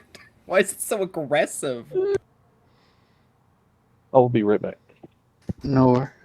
So Tanks kind of like runs up the stairs, ready at the prospect of rewards. Alexander and Arya get to the top. They're panting for breath, but they are definitely better off than the first time they came up these steps. And Chimali comes up last, slowed down by the weight of this crystal. I'm sweating, and every little nick and cut is itching and screaming, and I'm so fucking irritated. And you have learned a very important lesson during this climb. Oh? Yeah, turns out perfectly see-through gems reflect light, and there is now a line of sunburn across his back. Oh. Oh! Oh, Chimali, dear. Oh, honey. Because we'll it has rub been him down later. it has been cooking him. Yep. About halfway up, I'm gonna look back and just, Shamali, you want me to take a turn with that? I'm happy to Keep help. moving. All right. Ooh, he angry. He's kind of hot when he's angry. So as you get back inside, you are once again greeted by the visage of Alhamira. Oh, mother! I see that you have returned to me. Do you have what I seek? I believe so, Your Majesty. Tamali steps forward, takes a knee, and holds out the stone in both hands. She reaches forward, wrapping her fingers around the base of the stone. She lifts it into the air, like effortlessly with one hand, kind of turning it around, spinning to look at it. Your Majesty. Yes, this is Oh, I'm sorry. this is perfect. Without regarding you, she turns around and walks around the red silk curtain, beckoning for you to follow. Ooh, I follow. Okay. Yes, ma'am. I'll follow behind Arya. I'll pretend to be an entourage. Yeah, following. Past the silk and the pillows, you are greeted by the actual site of the throne room. A large sandstone throne encircled by the visage of a giant serpent. Like a real one? A visage. Is that Oh, a visage. is that big ass stone snake real? I got real scared. Listen. I'm a little scared of snakes. Okay, I got a little nervous. I mean, do you want to ask if it's real? No. Oh, I guess that explains the Show her my nickname. giant snake. Oh my god. You are not here, Kaido. You were too busy thinking with your wallet instead of your dick. Yeah, that's what happens, you fool. You could have been in her throne You room. say that, but I'll end up having the money. I'm gonna ask this lady for so much money just to spite you.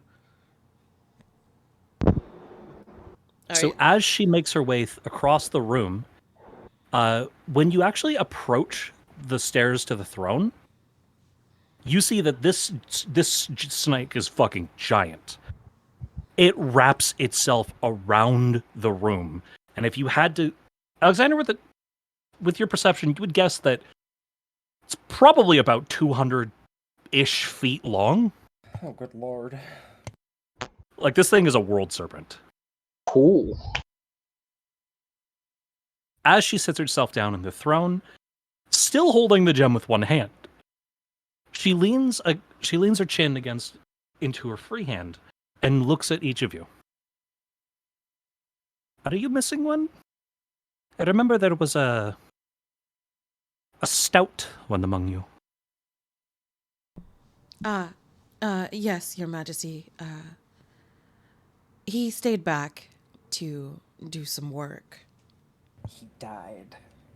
That is a shame. I do not negotiate for rewards twice. We understand, Your Majesty. We apologize. However, if you would be so gracious as to allow me to negotiate on his behalf. She narrows her eyes at you. I have promised you a reward already. You would ask more of me.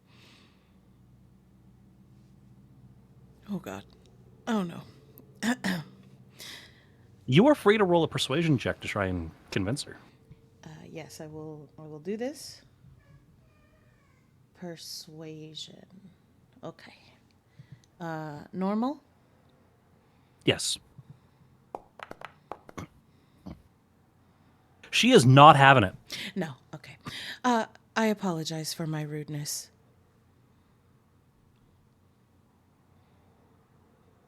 As for the rest of you, this was no easy feat, I imagine. So I will not allow you to leave my city without being justly compensated. You may each make of me one request, and I will do within my power to make it happen.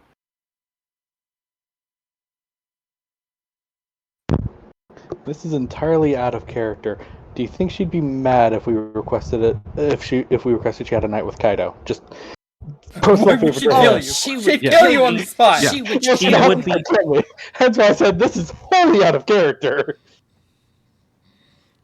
Sorry. She would be livid. I had to have my laugh there. Sorry. Just imagine just y'all coming back and be like, "Hey, so There's you're doing no a such queen." thing. There's no such thing as a stupid question, except that Except one. that one. Just imagine coming back. Hey, we set you a date night with the queen. What? We got your date night. Go woo her, man. You got this. Alright, Listen, maybe that's why she was questioning why he wasn't here. I think she likes him. But I She did apparently try. I likes mean, him I out. tried my best to negotiate something for him, and it failed miserably. You gave it your best. Yeah, Kaido was full ready to go until y'all started more pushing to it. Listen, Oh. We want to make sure you can do what you want to do, you know? yeah. Yeah, you gotta drop you off. Chuck E. Come pick you up Cheese. later. Chuck Yeah, E. gotta- Cheese. You Gotta really get you wanted from to Peter go. Piper Pizzas later. You really wanted to see Charles Entertainment Cheese. So, giving each of you a chance to think about what you want as a reward, she snaps her fingers. And from a little alcove behind the throne, you see the small red visage of Glump, He waddles out carrying a stack of freshly made maps, looking up at the Queen. A deal is a deal. My little cartographer, from now on, you are in the service of that one there. I wave. Her eyes light up Yeah, with the potential to dress up another goblin. I am very excited. I have all the Poor time. I have goblin. so many outfits planned. Since I know Arya is going to want the description of each of the brothers as you meet them, whereas Borf is all green with a mop of short green unkempt hair, Glump is dressed in decorative Nazirian robes. His skin and eyes burn a brilliant red, and he has a mop of waist-length long red hair. And his face is beset by a pair of round glasses that are just a smidge too big on him. Oh my god, just like mine.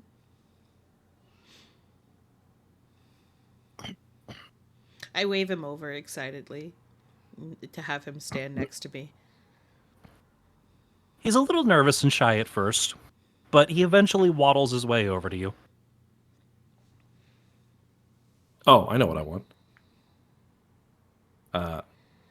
Shamali regards the queen, again takes a knee. Your Majesty, Rise, rise, there is no need for any of that. if you would be so kind to grant me audience with the court physician.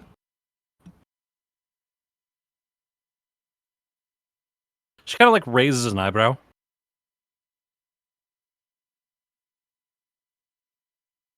I am an Ixtakan medicine man.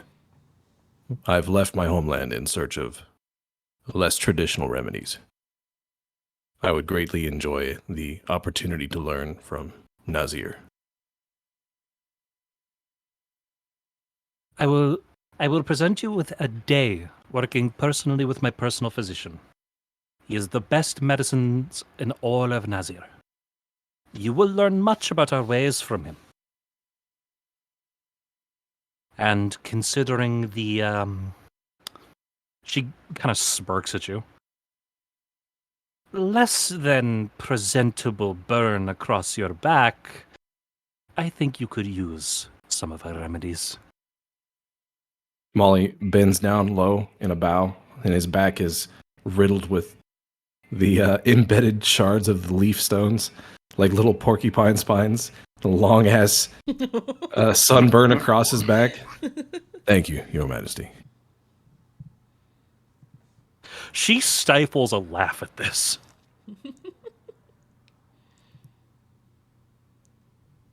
All right, Alexander and Tinks, you are both presented the opportunity for a prize of your choice. I don't know how to ask for something off my list because I've yet to receive the other part of my question from you, Oni.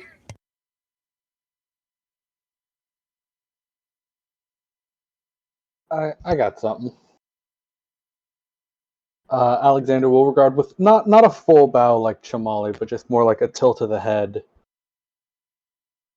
I ask simply for information. There is someone out in the skies that I'm looking for, and I would ask that if any of your guards, scouts, anyone has seen him, a Valuan mage, that if he is found and captured by Nazir, that he were to be spared until I return.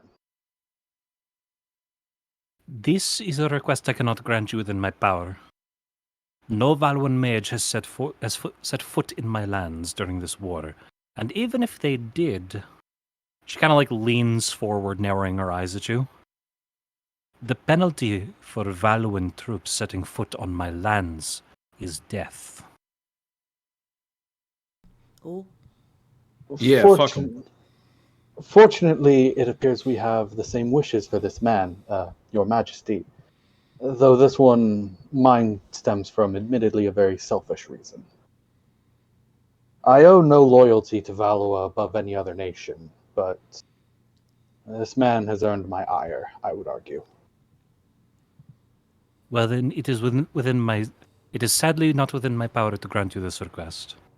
Even if we could present you with information, or if he had presented himself in my lands, he would be dead before we could present you. For this, I am truly sorry. No, apologies for the inane request, Your Majesty. I shall simply take a reward in gold, whatever you feel is appropriate.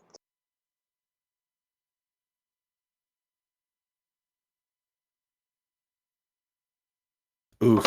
Whatever you think is appropriate. Watch her hand you 1 gold piece. 1 gold piece. Fuck it. If that's what I get, that's what I get. She's cool. I feel like she's gonna reward you. She gave me a whole son. Like, come on. just 1 whole son. There you go. A whole son. Like 1 grown man to keep as a son.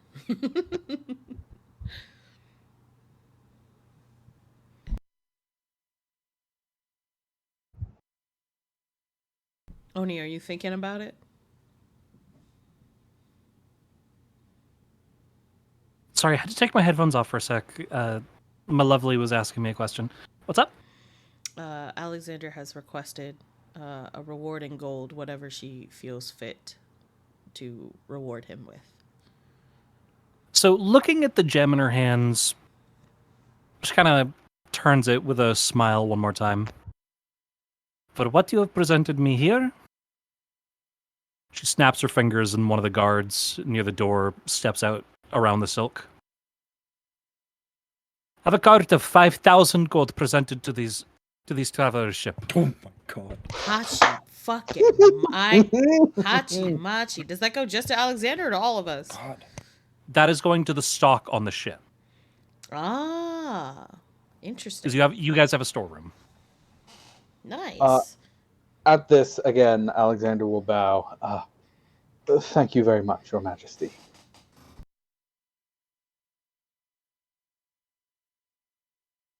And that's all I got. Tinks. It's being figured out. I have a list. I just don't know if I know what's on the list or if I have to figure it out. Oh my god.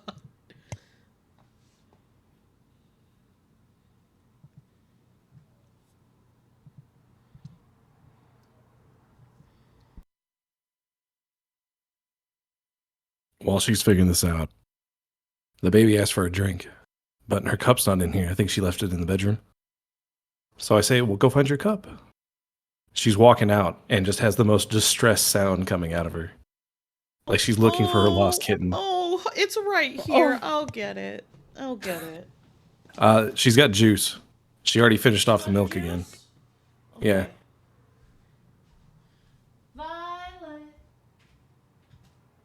While Tinks is figuring this out, I'll be right back.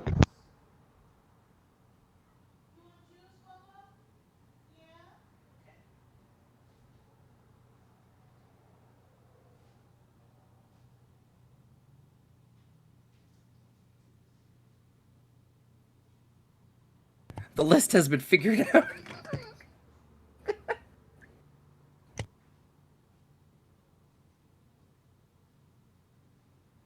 Oh god. I don't. Would she even have any of these? All right. Okay.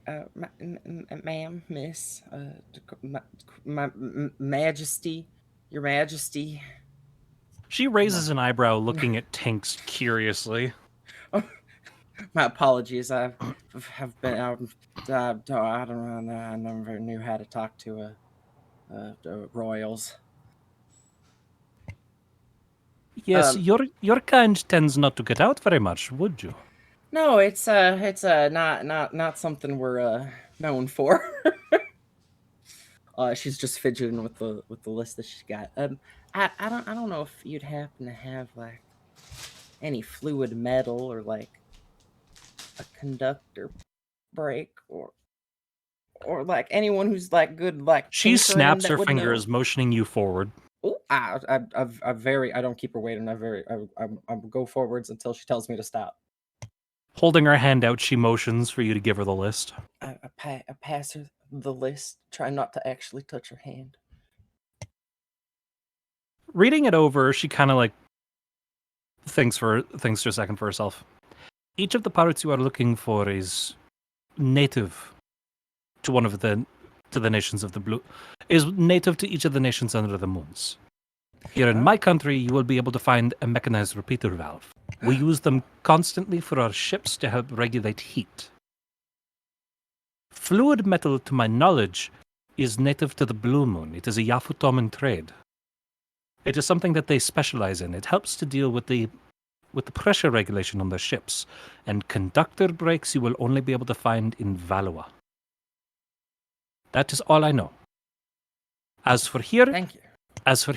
My lead engineer will present you with a mechanized repeater valve. Thank you. I do a very clumsy kind of curtsy. That last item on your list, though. Oh, I've got that. That one's being sorted out. She holds out her hand again, beckoning for what you assume is the map. I'll look at my party and then I'll pull up the map. As she snatches it away from you, Ooh. she looks over the map before seeing the seal up on the corner of the map. She raises an eyebrow angrily at you. Where did you get this? I stole it. From who? Him. Guards oh begin my to. God. Oh no. Oh no. She snaps her fingers, and guards begin to flood the room. I'm not in good graces. You are going to tell me how you got this, or I'm going to make sure that none of you leave this Oh palace. shit. Hold No. on. She No. was just a stowaway here. I repeat. She sets the gem down onto the ground, turning the map around. And the rest of you can see for the first time the part of the map that Tinks had been hiding. The map leading to whatever Tinks is currently searching for is marked with Ducat's seal. I fucking knew it! I knew it! Sorry, what? You got I'm so it! done. No! Oh, So, fuck, we're I fucked. You are look going to tell horrified. me. You are going to tell me exactly how you got this map. I got We're in this for the word. long haul. I blaming got word Xander.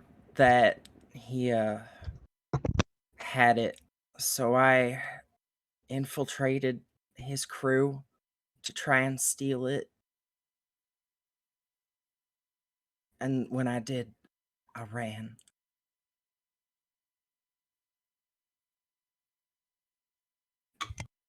Are you telling me the whole truth? I nod my head. I think I am. I'm trying to remember what we figured out. You are. I nod. I look ashamed. So, the queen kind of leans back on her throne as one of the guards brings over a bundle of papers. You can see that they're wanted posters. As I had sent you off to the temple, I decided to look into each of your backgrounds. I wanted to know who exactly you were, just in case you were a threat to my lands, or in the case of the indignant yellow one over there, a spy. Yeah, that's fair. And when researching you, I had discovered something interesting. So I wanted to know if you were telling the truth. She holds up a wanted poster with Tinks's face on it.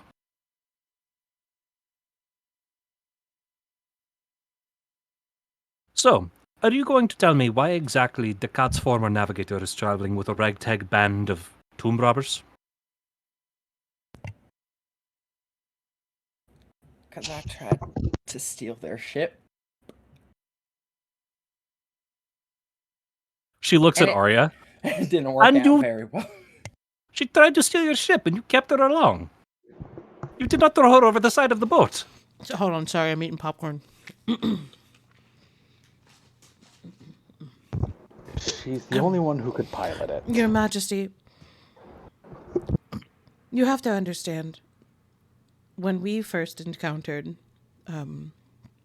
Tinks, we were in quite a precarious situation and we had to adapt, if you will.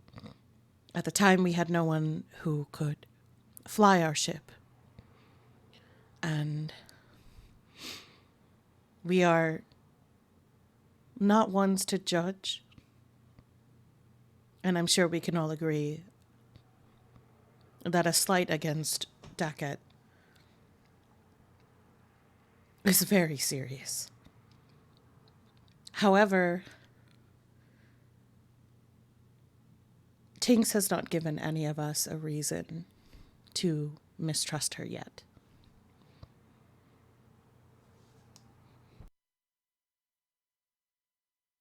I hold no love for that man, and she looks disgusted. The queen begins to laugh hysterically. Fucking knew it. I knew she was fucking with us. She God. probably hates that asshole too. Nobody likes him. A slight against the cat is only about as serious as a stone you can throw on his ship. Any slight against that man I find hilarious. After all, the only reason he needed a new ship in the first place was because I tried to sink his first. Oh my god, that was you? Of course! The cat and What? I go back many, many years, my dear. Oh, I'm not gonna lie, I tried to steer right into that.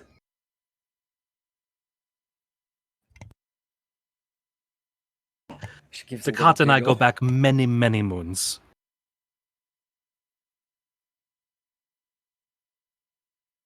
At one point, you could say he was almost as infatuated with me as your short little friend seems to be. Don't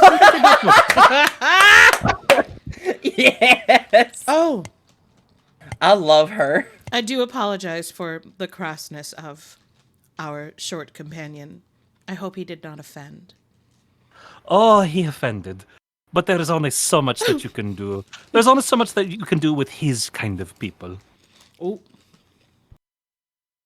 Arya's gonna shut the fuck up. She got nope.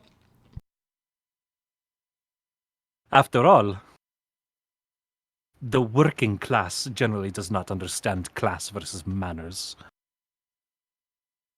Oh, Alexander's got a very sour look on his face now. Isn't that right, Miss Courtchef? She kind of like narrows her eyes with a grin at Arya. I did say I did the background check on all of you, did I not? Your story I will not divulge. I simply needed to know if this one... She slaps Arya's back. I'm gonna need you to make me a constitution save. Family Guy death pose. Family Guy death pose. We haven't had one this session. Who's she slapping? You. She's slapping Tinks on the back. Oh, I heard slap Arya, and I was like, oh. Yeah, I heard stuff Arya too. Oh no. No, what am I making? A constitution saving throw. Oh god, I'm fine. All right, a 19. So I'm sturdy. she slaps you on the back, and you learn something about her. For as narrow as her frame is, you are winded. Like, you stay standing, but all the air has been knocked out of you. That bitch said, "Who?" I did not mean to scare you with the pretense. I simply wished to know why this one had left the old Flame's former crew. It is not very often that the cat lets one of his own simply leave, well, alive. So I had been curious as to why this one was here. To hear that you had the gall to steal from him and then make your way off his ship. You are welcome in my halls any time, friend. Oh, thank God! I thought I was gonna die. As for I thought I was dead. She holds up the map. She whistles and Glump goes running up to her side. We have this exact map somewhere in your archives. Do me a favor. Go and find it for me, will you? He runs off, returning a couple of minutes later with an almost exact replica of the map, but all the faded markings are gone. It is a crystal clear navigational chart. Oh my word. This island is within my territory. That moon gem is on an island to the north, in the barren area of my lands. That area is filled with dangerous wildlife, so I would precaution you if you plan to go over there. But should you find the island, that is where you will find your prize. I will present you with the mechanized repeater valve, and assuming you need everything from this list, our country imports fluid metal from Yafutoma. We will provide you with as much of that as you need. For both you and your ship. For both you and your ship. The conductor break you are going to have to get from Valois, if you can get into the country. Yeah, that I will leave up to you.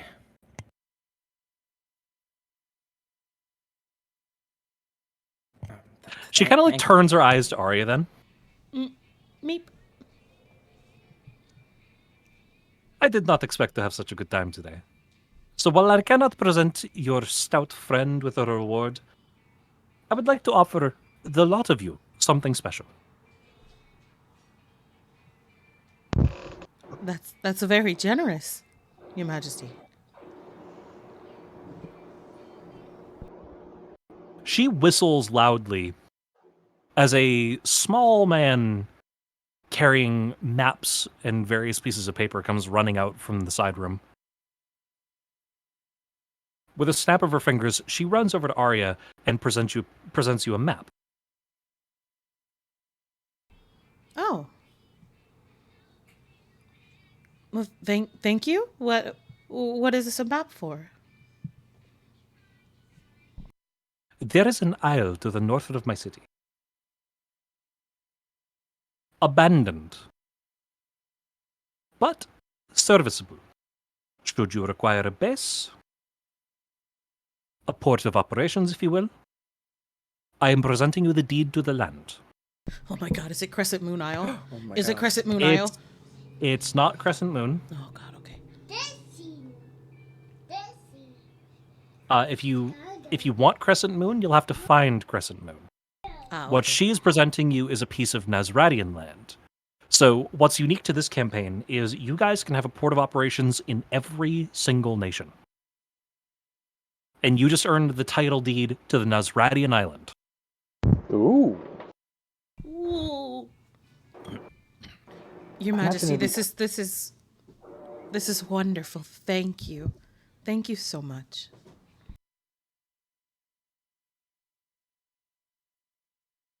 It is my pleasure, darling. You have done much for me. Now, if you would all excuse me. She stands up, again, effortlessly picking up the hefty gem and holding it over her shoulder. I have business to which I must attend. With this, she kind of walks out of the room. Dude, Did she leave the list in the map? What's up? She gave back the list in the map, right? Yes. Okay, good. No, she's gonna walk. She's gonna walk out with the only thing you have going. Listen, for you. you never know. She gave you a better version of your map too. Also, Stupid though, I would have forgotten that list. she for being the creator of a horrible war machine that's going to cause the destruction of the entire planet, she's really hot and I like her a lot. She's gonna what? God damn it. She's really hot and I like her a lot. Yeah. She's gonna go probably use that gem to awaken the Gigas, the Recommend that will start a war and the whole planet's gonna get destroyed. We kind of stopped it in Ixataka, but Oni said that Gave it to her? Yeah, pretty much. But we don't know. We don't know what they do. I trust her. I trust this big snake lady. God, I got so scared. I want to. Okay, I'm gonna turn to Glump. Glump, are you? He looks up. He looks up at you with his little eyes. Are you ready to go? Yes. Good. And I reach out my hand for him to hold my hand. Do you have any like belongings you need to gather? Glump have nothing to name but maps. Hold my hand, Glump. Hold my hand, Glump, please. He tries reaching up, but he is slightly too short. I bend down. Like I've walked with a toddler before. I know the lean to the left, so you're slightly tilted, and your hand is high enough or low enough for them. So Glump is the dwarf of the seven brothers. He's the littlest. He is 1 foot he's the runt. 4. Oh, he's a that's baby! tiny. Oh, Yeah, okay, he is hold on. He is the runt of the litter. Glump, if it's okay with you, I can carry you back to the inn, and we can talk.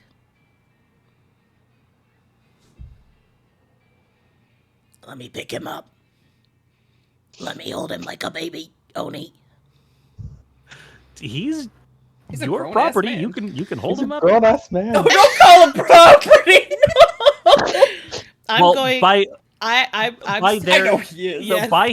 by his standards, since Arya now holds his contract, he considers himself her property now. Yes, but I'm still going to treat him with decency, and I'm going to ask if he's okay with it. And if he's okay with it, I'm going to pick him up, and I'm going to head out of the palace and walk back to the inn. And I'm very happy with my little guy.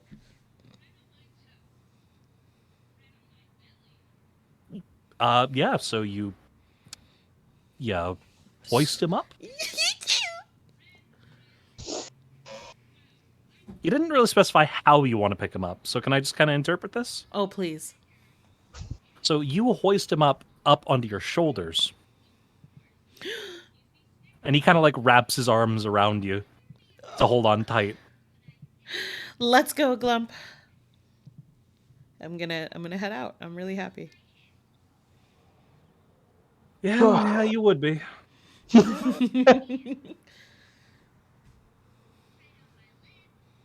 As we're leaving, Alexander's gonna like sidle on up next to Tinks. So, you stole that from a pirate? Yep. Not just a pirate. Not just a pirate, kind of the pirate, Yep. and then tried to steal our ship from us. Yep. I'm not proud of it. Yeah, but, is you know, nobody is nobody going to give Tinks a hard time for the reveal of Ducat's former navigator? Like, I drove his ship. Means literally nothing, Molly. Yeah. Arya has Arya has her own baggage and understands that we all come bearing things, and it only she has the mentality that your current actions reflect who you are rather than your past. oh man, I set this whole thing up to be such a big No, reveal. Alexander's up in her shit though. Go on. Funny enough, Alexander's like, oh, the ball of the introduction. I'll give it that. You never know. Sorry, we repeat might that? pick up Kaido from Chuck E. Cheese, and he might have something to say. So as you make your way back into town, you guys are presented with a room at the inn where you can stay for as long as you need. A few days pass, and Kaido returns from his time at the work camp. As he makes his way into the inn, he asks for updates on what happened with the queen. We tried to get you a date, but it didn't work out. Sorry, man. Is Saucy even here? Okay, Oh, so okay. we've Oh, Kaido, we have so much to tell you. First off, the queen heard everything you said about her. Okay. So maybe it's a good. He said, "Okay."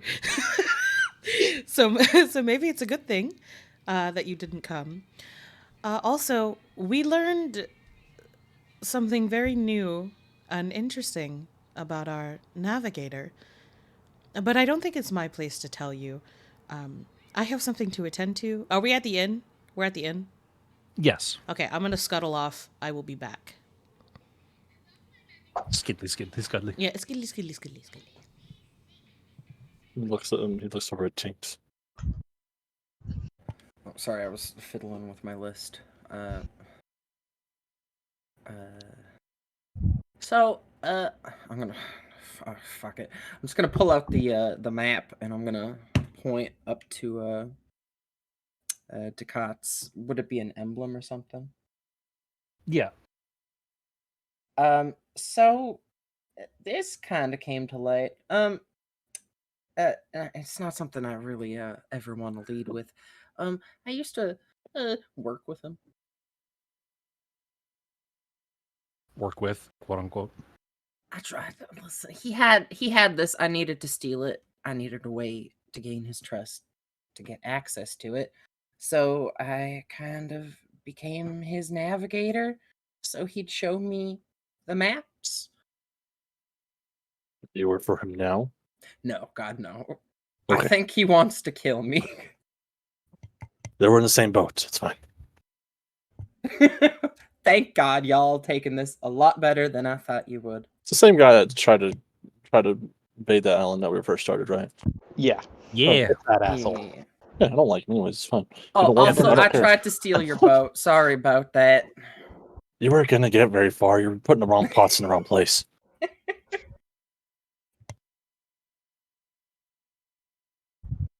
And you still don't know the engine, so you wouldn't get far. I mean, I would have figured it out eventually. You have little faith in me. They didn't have a moonstone. You have little faith in me. Yes, I do have little faith in you. Oh, Oni, did you want to change the scene so we're back at the inn? Right. I thought I put you guys back in Nazareth. My bad. Nope, we're still looking at the queen. Oh, there we go. She's gorgeous. She's been hearing this Oh, yeah. entire conversation. Yeah, we could just be watching her the whole time. I'm cool with that. Arya is going to toddle back in. Everyone, are you ready? Oh, here we fucking Oh go. boy. Oh my God, I'm ready. Okay, Glump, just like we practiced, come on out. And Glump's going to come out, and I have his hair braided all very nice, and I've put it up in 2 little buns, and each bun has a bow. And he's dressed just like me, but it's in red. No, just like we practiced. And he does. So he tries to spin, but the extra robes kind of catch on his feet, and he trips. Okay, can I roll to catch him? Go ahead. What do I roll? Roll me dex save. Dexterity. Saving. Boom, baby! Oh! Hell yeah. I catch him effortlessly and we do a dance. I pick him, I catch him, I swing him up into my arms and we twirl. Remember, Glump, when I said take? This is what I meant. I gotta get my pay. Did I pick up my paycheck yet or no? Lump is very confused. Just roll with it. It'll be easier. Did I get my paycheck yet or no? Yes, you would have. So just 2 days, 300. Just 150, I think was a piece. You were working for 3 days, so you would have earned 450 gold. Sweet.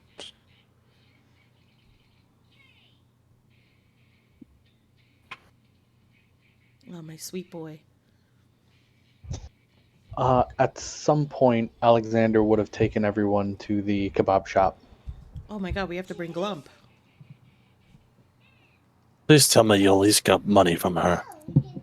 About 5,000. Already on the Good. ship. That means I don't have to give you all my money for my stuff. I wouldn't ask you of it anyway. I wouldn't, at least. I got something more valuable than money. What did you get, Jamali? I've been able to learn from the court physician here. Good. Does he work well? He's a bit eccentric. As long as you've learned something, be great. Thanks you get what you wanted. I think so. What do I get to check off from my? So you got your mechanized valve, the fluid metal, and the Improving location of the moon gem. that? Oh, fantastic. Oh, the exact location? Fuck. Okay. Yeah, because what you saw from Ducat was a faded map. Oh. You got Glump's crystal clear cartographer map. So it is like a direct, it is here kind of thing. Oh. Bless. Okay, let me save that. I'll just put in the list in my actual inventory. So Tink's got metal, you got medicine, you got money, and you got the little goblin. Is there anything else I'm missing? I mean, there is a reinforced hull here that we need to pick up at some point.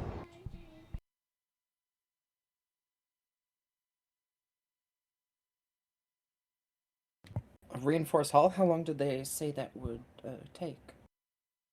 Well, supposedly it's already waiting for not us specifically, but the weather light. I'd imagine it'd be ready by It now. was the thing that they had. Yeah, I thought Kaido was gonna ask Right. about it at the Sailors Guild. I'll go ask about it now. I'll head back to the Sailors Guild and I'll ask him about the hole since they'll have some Alright. money now. Would you let me try to negotiate the pricing or not? Or I just think take what they have? I think it's already been paid for, if I understand correctly. I leave it in your capable hands, Kaido. I know you will do what's best. I'm going to just take Glump and head towards the ship because we all need to know the scene of them two reuniting. Oh my god. What does the little one eat? Does he eat gold coins as well? Glump, what do you like to eat? So he reaches into his new robe and pulls out a quill. A decorative bird feather from what looks like... It seems like a Yafutoman bird. And he just chomps right into it. And Shamali watching this like, Oh oh, my. he's going to write it down. Oh. Oh, feathers, how Oh, delightful! I like that a bit better than the gold coins. That's gonna get Seems- stuck in your teeth. It's easier on the coin purse, at least. We must now add a Glump command into chat. Oh, Arya, you two, before you go, Glump, Borf said that you could lead us to your brother, Hyef. Is that true, or is that just something Borf said? No, it's true. Oh, well. He reaches around his neck and holds up a little medallion. You can see that it's a compass with a multicolored moonstone needle. But it doesn't point north or south. It's pointing upwards in a direction towards the east. So Yes. this compass leads to Hyef. It's something we create before split. Hyef have other compass. The needles, he points at the little compass, magnetic, point at each other at all times. That's so fucking cute. Okay. I can't. They have a brother friendship compass. Oh, Oh my god. my heart is so warm. I love them so much. Which explains why you would These- need... This distress signal. If either of us in trouble, compass spin.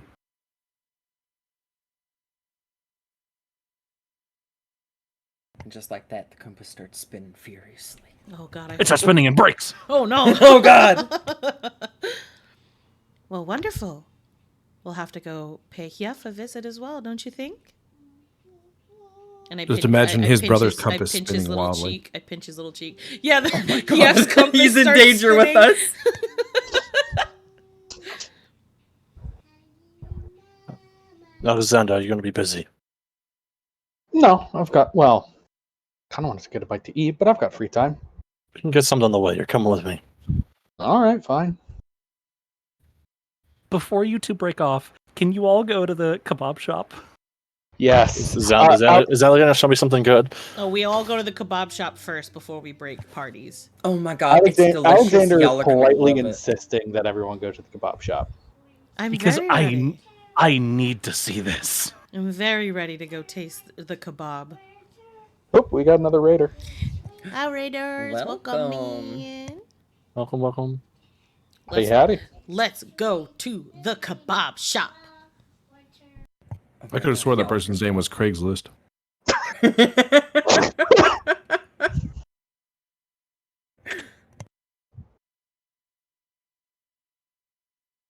Oh no, that kebab is gonna kill Glump. Nah, Glump's from here. He'll be alright. Glump also doesn't eat kebabs. Food. The brothers don't eat food. I don't think feathers are spicy. I don't think he's got a spice tolerance. Well, the brothers can't eat food. Oh, they just straight up can't. Well. You know lactose intolerance? Yeah. It's like that. That doesn't stop me from eating dairy, Oni. Yes, but when you are exactly a foot tall, it would hit your system way, way harder. You just gotta eat a little less then. Let's go to the kebab shop. Come on. The entire time, Alexander just will not shut up about how delicious these kebabs are. Oh, I'm talking with him. Are you gonna get the real spicy one this time? Oh, I will politely insist about it. I saw how you handled it. I want to take a crack at it. It was a wild ride. I came out a new woman. Evidently. Jamali's just following along, reading a book he got from the court physician. Not really sure where they're going, just kind of, that's the direction they're going in, so his feet Is follow. the book upside down? Can Shamali read? Yes. He's very smart. Shamali's not the stupid one. Stop it. In Yes, fact, I'm pretty sure he has a higher intelligence score than you do. Shamali is. Does he? literate. I don't. Now- Does he? Y'all, Oh, no, it's y'all Ted can Wood. story. And technicality, Sanders. Yeah. Xander's the dumb one. Oh no. Oh my god, you are smart. What the fuck? Have you seen his He's stats? a doctor. Cal got really fucking Oh yeah, you lucky are on a doctor. this. Never He's mind, a I take really- it back. He's a really beefy doctor. Oh my god, So- he's got it all. You approach the kebab shop, and as you step inside, the old woman tending the kebab turns to look at you. She sees the two familiar faces Waving and kind of at her. smirks to herself as she sees the new people. Couldn't stay away from my food, could you? Oh, it was so good. You couldn't keep me away, Granny. So I take it you have brought your friends to come suffer in your stead? I'm I gonna brought them suffer to with them, too. me. She turns to Arya. Have your idiot friends explained the rules? Yeah, non-stop actually. Have I been here before? No. Alexander and Tinks have. No, I meant since I live around here, but I've heard of it probably. You've heard of it. Okay. You've avoided it for its infamy. I am ready to try your challenge. She slaps her knife up against the kebab. You pick what you think you can eat. You take a bite. You stay standing. It is free.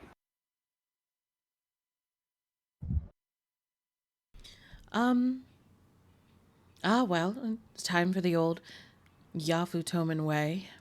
And I spin around in a It's circle. time for pixie choosies. Not the picky choosy. Yep, I spin around in a circle and I do the picky choosy. And I'm It's only the most dignified way to choose. All right, I'm Oh. gonna have you roll me a D100. okay.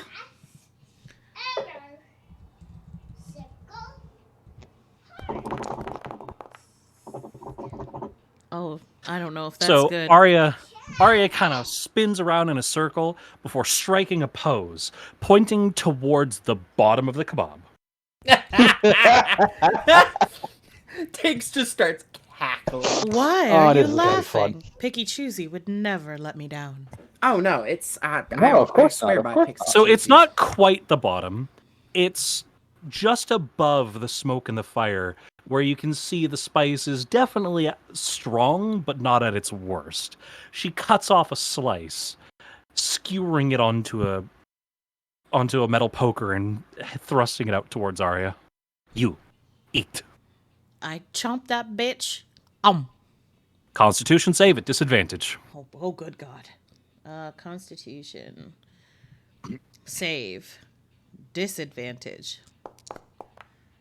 Holy shit. Holy shit. So Arya takes a bite. At first, the flavor is delicious. It swirls in your mouth, the smoke reminiscent of the heat of the desert, the spices dancing on your tongue like a perfect little symphony of flavor before everybody else's eyes. Arya's eyes roll back in her head and she puffs a literal puff of smoke out of her mouth before crumpling to her knees. There she goes. I'll catch her on the way down. Arya is out cold. I'll take one. Are you holding me? Please tell me you're holding me. Yeah. Oh, God. So Chamali picks up Arya, just hoisting her over his shoulder. Yep. He does that a lot, doesn't he? He's very good with the ladies. Fair.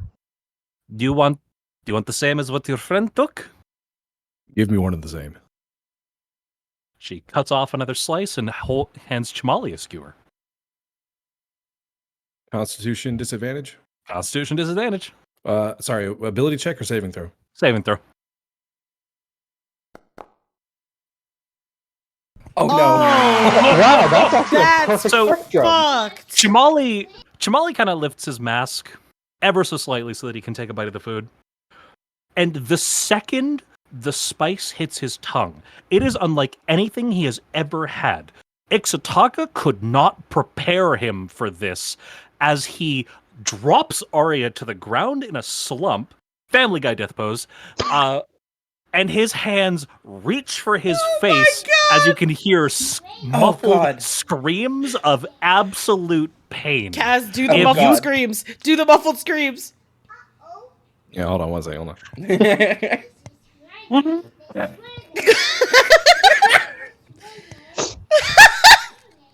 Oh, there goes another one. Chamali starts running around the shop before face planting the door, falling to the ground next to Arya. Family Guy death pose. Family Guy death pose. He's got really bad luck with these foreign foods. First you break your nose on an apple, then Nazir tries to poison you. You're just in a bad time. I can see they really like your food. He's got a lead and sulfur tonic in his back that he'd rather drink instead of have another bite of that. Gunny. Same as them. Make it 2. He looks at the two of you. I had worse last time. For Tink, she grins, reaching to the very bottom of the skewer. Oh no! where the spice is pitch black at its darkest. She cuts off just a sliver of meat I'm ready. I'm ready. and hands it to Tink. I'm ready. Disadvantage? Disadvantage. I'm ready. Oh, I was not ready. Oh my God. Oh. We're all just It's a 12. Family It's Guy. still not horrible. Having experienced the spice before, Tink braces herself, and as she puts the sliver of meat in her mouth, her whole body feels like it's on fire. Every drenched in single sweat. inch of your skin feels like it's being prodded with hot knives, like you're being poked with millions of wait. tiny Hello? burning needles, all at the same time. Every nerve ending is on fire. You are dripping with sweat. Your eyes are watering. Everything is pitch red. but you stay standing. Oh God. Oh, it tastes so good. It hurts so good. Come on, Granny. Load me up.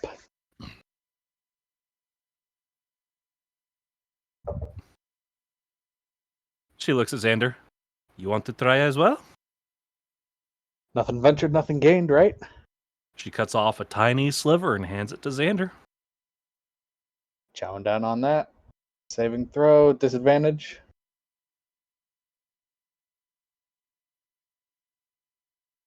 Yes. Yes. Fair enough. Gotcha.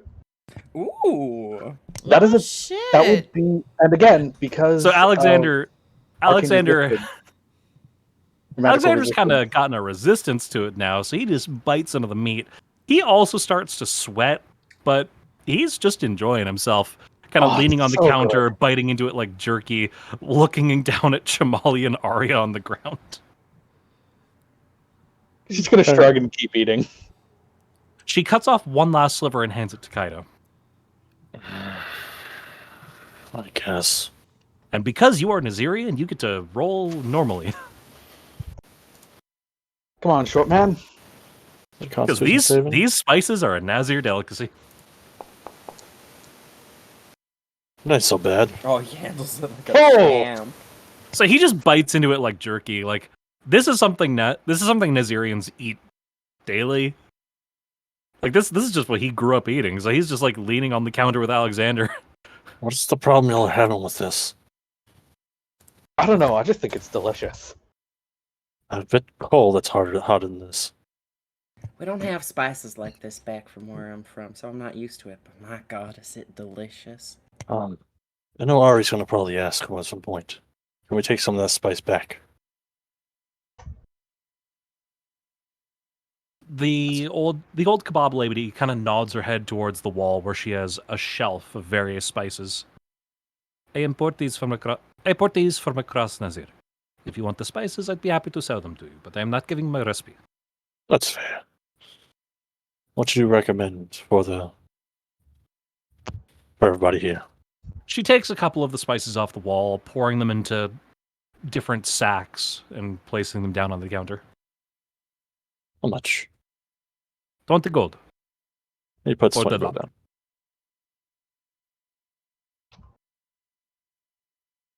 Oh, you got this one, Kaido? Thanks, man.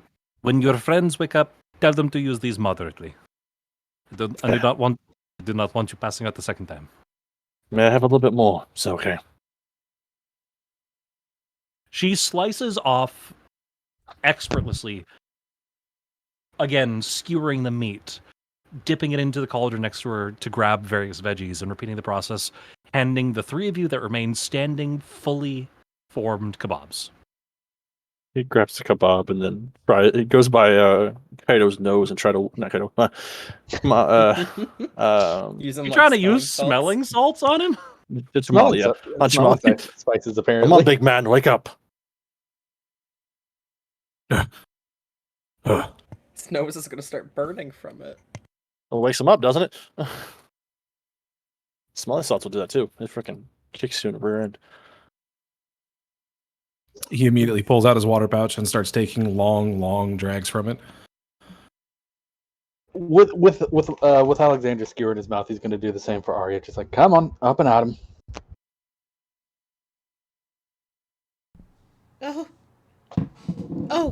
Oh, good God. She steals the water pouch from Chamali and also starts taking gulps. Just start chugging. Yeah. I know it's not what you want to probably hear, but he's going to drop a sack into her lap. Here's the spices for it. I know you like cooking, and walks off. Oh. Alexander, come on. All right. Hold on, I'm still eating. Chamali's just eyeing the bag of spices like an armed bomb in her lap. Arya's back to the ship. Arya's like holding the spices and like looking at Kaido like, oh, you're not such a shithead after all. Oh, he does something. He does have something somewhere. But then she shakes her head and immediately throws that thought away.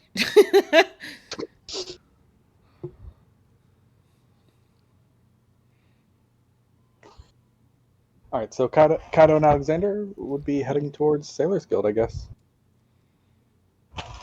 Yeah, and then I am going to head towards the ship for Glump. Chimali and Tinks, what do y'all want to do? I'm heading back to the ship. I hope y'all Yeah, are I'm taking the heading spice I'm because heading back to I'm pretty sure Kaito likes that the kind of spice. shrimp. I'm So heading back to the ship. Okay, so the three of us will go to the ship, and Kaido and Alexander will go to the Sailors Guild. please tell me Chamala or Ari's taking that spice with them. Oh, absolutely. Smally's taking it, but holding it at arm's length the whole No, way. Arya's got the spice. It's Okay. Arya's spice. Yeah, I figured you would like the spice anyway, so Mm-hmm. you can put it on your worst enemies, you know. I'm gonna figure out how to use it. She appreciates the flavor. The spice just blew her fucking head off. You just gotta use it sparingly. Uh-huh. Yeah. Oh, this is not hot enough for you? Yeah, I got my secrets. I got my secret weapon. Oh, you my imagine God. one What in a if you tavern? like? What if you like put it in your pocket and like you took it out and you like Some blew it spice. in your enemy's eyes? Yeah, your pocket spice. I can just imagine somebody at a tavern. You'd be sitting come up like, oh, this is not spicy. Oh, I'll get you a new one. Put some good stuff in there. I feel like the way that I had canon it is eventually Arya is going to make us our first group meal, and she's probably going to end up using way too much of that fucking spice. How big is that pouch of spices? And it was 20 gold, right? She gave you various spices from the wall. In total, there's about a pound of each spice. Okay. I'll be right back. I'm gonna run back. I wanna see what her spiciest powder is. She gave you it was among the spices. Yeah. But like, I want to get my own because I want to make like bullets with them in, so they explode. Oh, that's so pepper bullets. good. Pepper bullet. Why do my insides freaking taste Clever. spicy? Why is my tongue on fire? Spiciest spices. Sorry, he wasn't I killed by the like. bullet. He was killed by the spice. Yeah.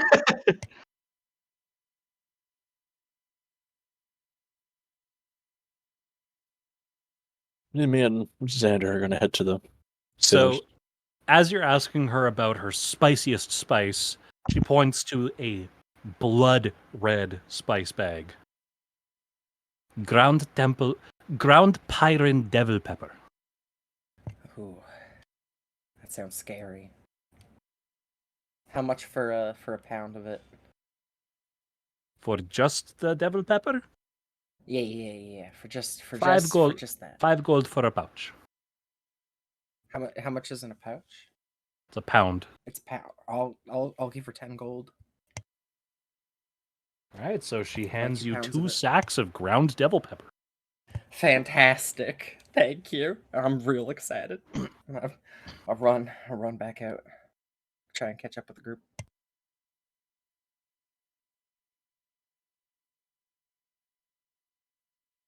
All right, what's the plan now? So, Kaido and Alexander are going to the Sailors Guild. The remaining of us are going back to the ship.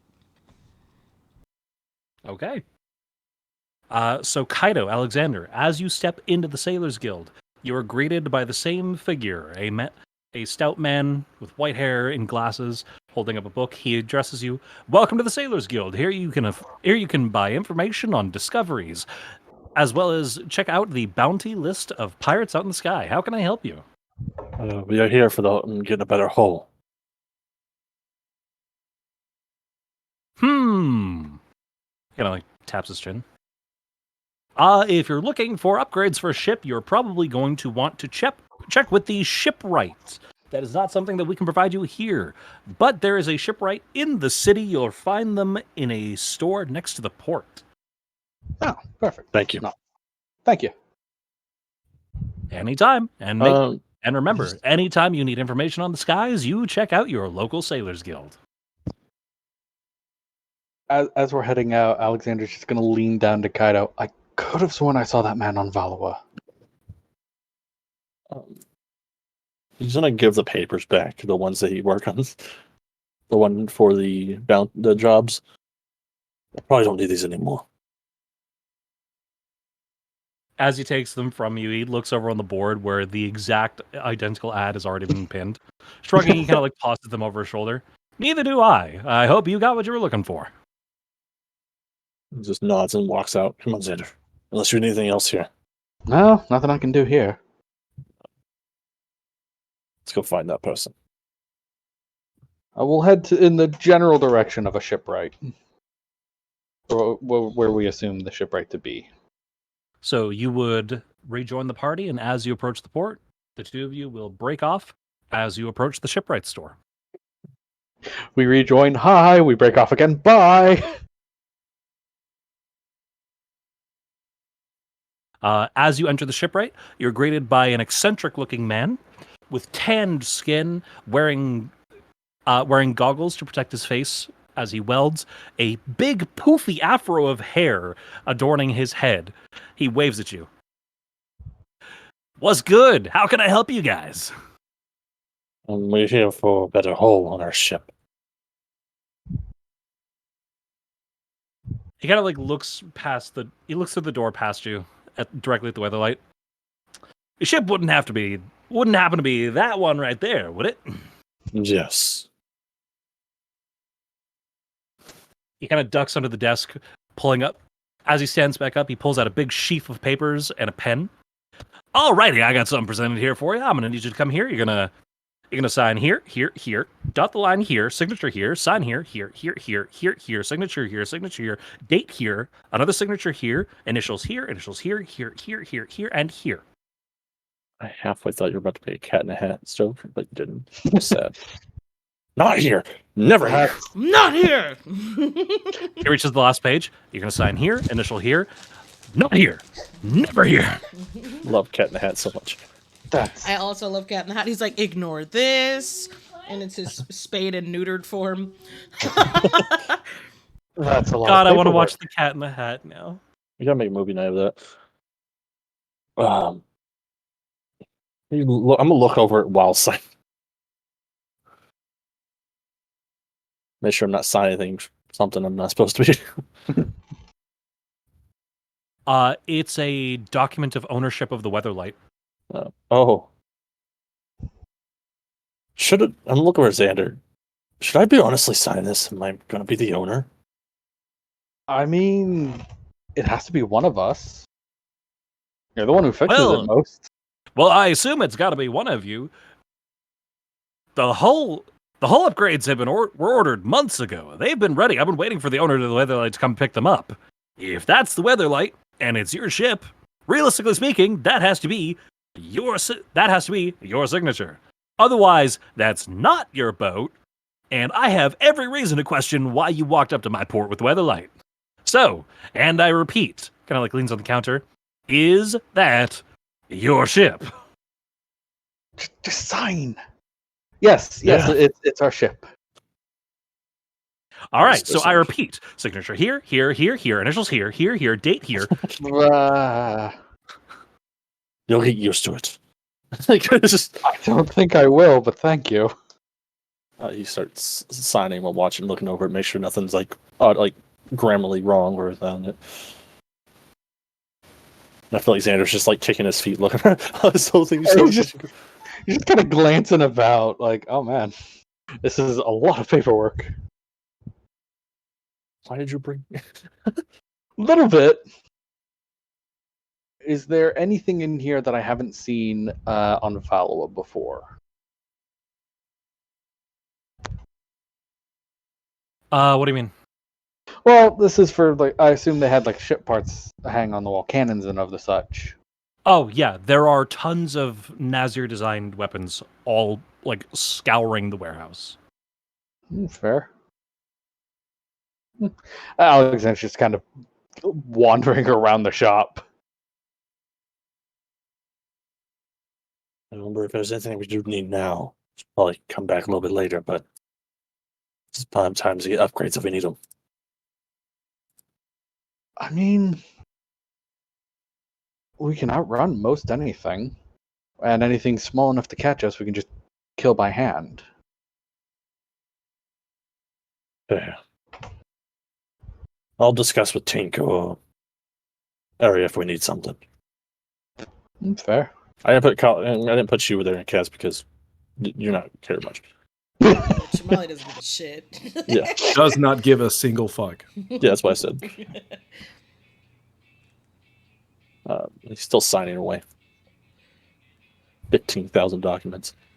I'm surprised As you put your hand- the last signature down, he swipes the pen out of your hand, looks over the paper, literally just flipping through it in an instant. That looks good. That looks good. That looks good. That looks good. Your handwriting sucks. He whistles loudly, and from the back of the warehouse, 4 identical-looking dudes who look just like him all come out. Snapping his finger, they pick up various pieces of metal, wood, coatings, and paints, and all rush out to the weather light. Anchoring it in the dock, they immediately get to work. You need them off the boat, my crew. No. So the upgraded hulling actually just goes on. It is a supplement. It'll be added onto the... It's a metal plating that'll be added onto the hull, which will allow you to travel through skyrifts. We've also added the industrial coating, which will allow you to easily travel through deserts. It will reduce wind drag and resistance, and the best part, your ship now has protections against magics. Ooh, nice. Again, all of these were prepared months in advance. Thanks for finally coming to pick them up. It's been a interesting few months.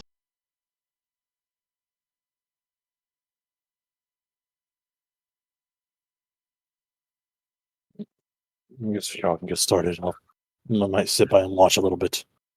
Frankly, we were going to question why the dwarf was here, but you're definitely Valuan, and we were expecting a Valuan noble to come pick up these upgrades. So, Yeah, he's a good friend of mine. I wouldn't trust my ship without him.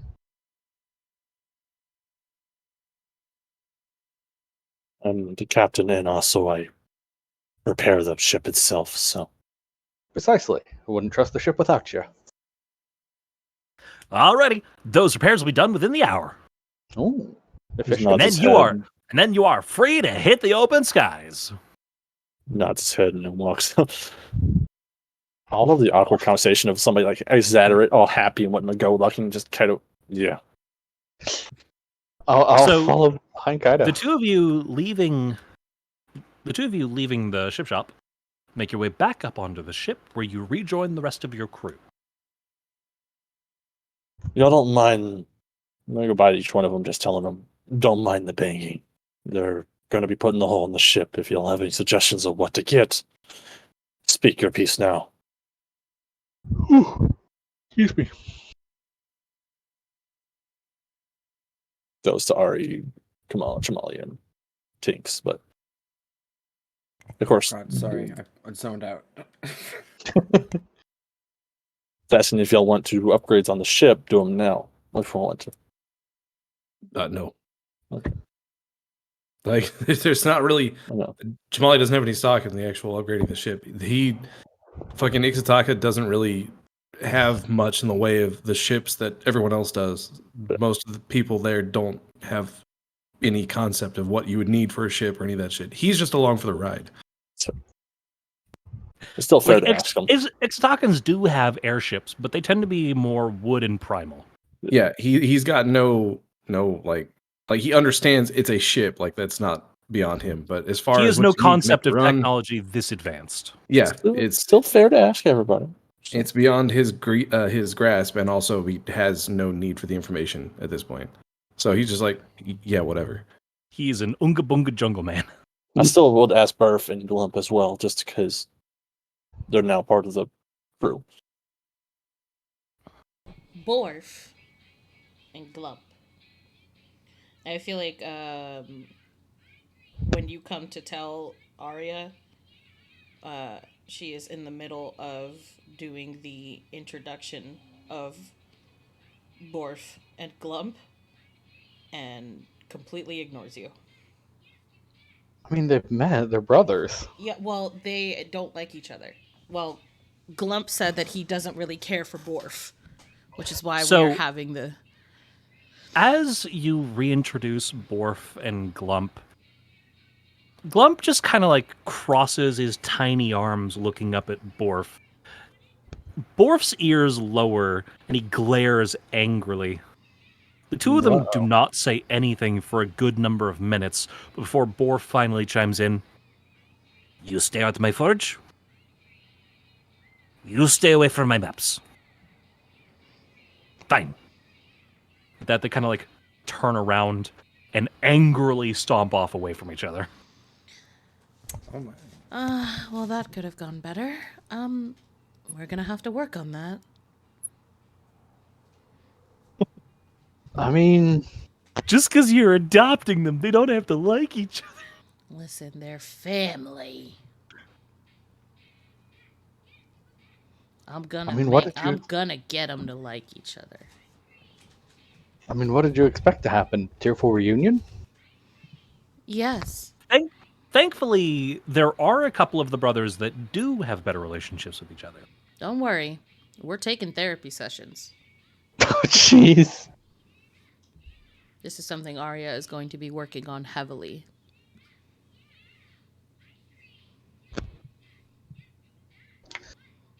So, we've got a cartographer, we're getting an upgraded hull.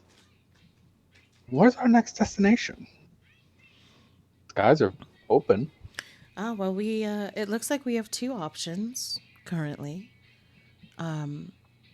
We can go look for Hjef, or, and she takes out the map that the queen gave us, we can go look about setting up a base. That's true. I mean, do we have to set up a base?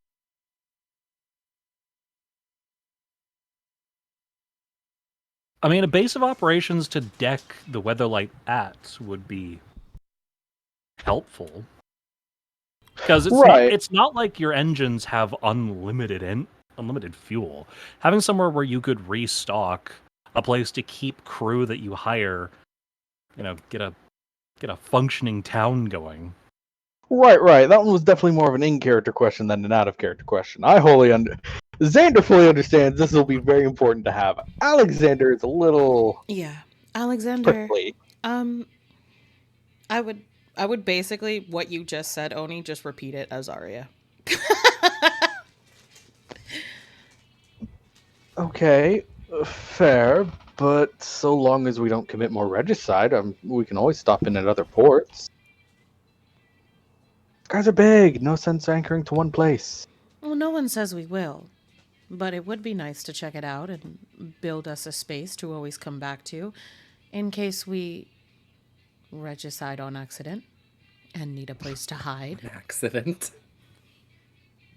I have a feeling regicide's not exactly an accident most of the time, but I'll concede. We can at least check it out. So we can head there first, if that's what everyone wants to do.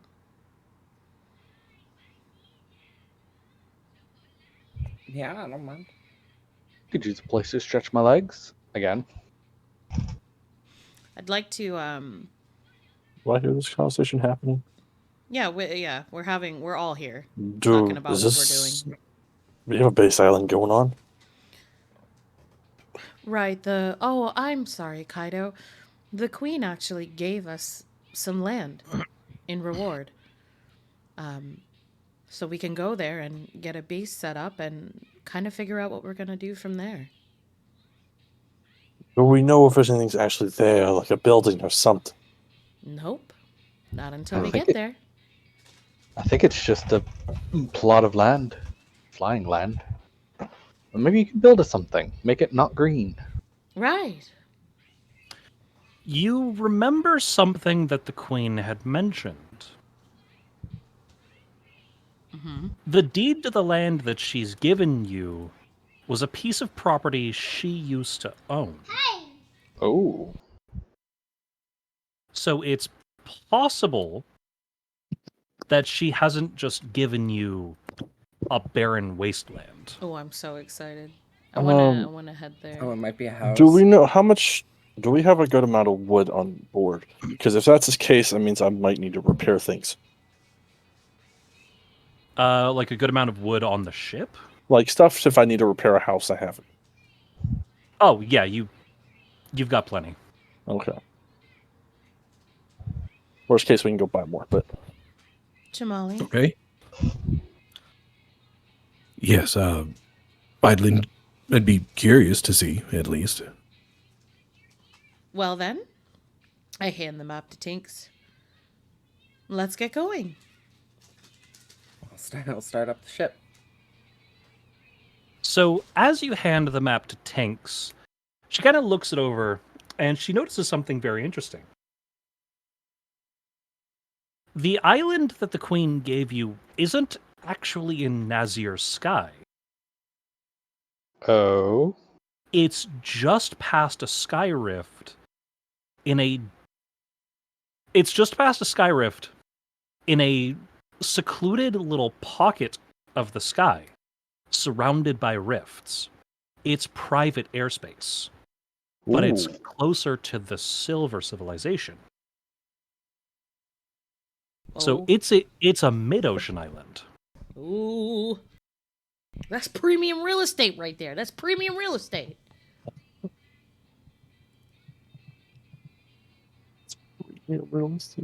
It's free real estate, you guys. it's free real estate. It's free real estate. It's free real estate. Get going. Let's go. Let's go. Let's go. Let's Let's go. Well, as soon as the repairs are done. Right, of course. I don't think we're flying anywhere while they're still hammering the hole onto the ship. Yep. Yeah, we're gonna wait till the thing. Yep. How long is it? It said an hour, right? An hour or two. An hour, a couple of hours pass, and the ship's hull has been installed. Oh yeah. Let's see. Yeah, let me go look at it real quick. I was watching them a little bit just to see how they somewhat do it, so I can learn a bit more. But what I can, but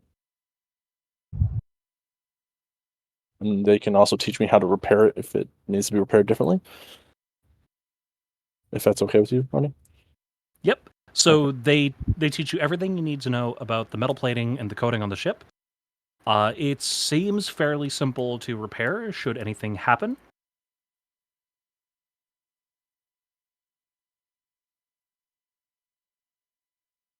And with this new knowledge, I'm playing sound bites. You guys can't hear these, can you? Nope. Oh, Okay, perfect. Because I'm checking my playlist to find the exact sound I'm looking for. Yeah, I haven't heard anything for a while, actually. Yeah, me neither. Yeah, because the Marquee Desert song just refuses to ever load. So it is the one thing that's broken. So yeah, with the new knowledge of how to repair the hulling and the coating, should anything ever happen, you were given a decent amount of supplies, and you are unmoored from the dock, so you are free to leave. Let's go. While we're moving, I'm gonna try to get the Onwards. crew together. Besides the two goblins, of course, but what are you implying? They're not part of the crew?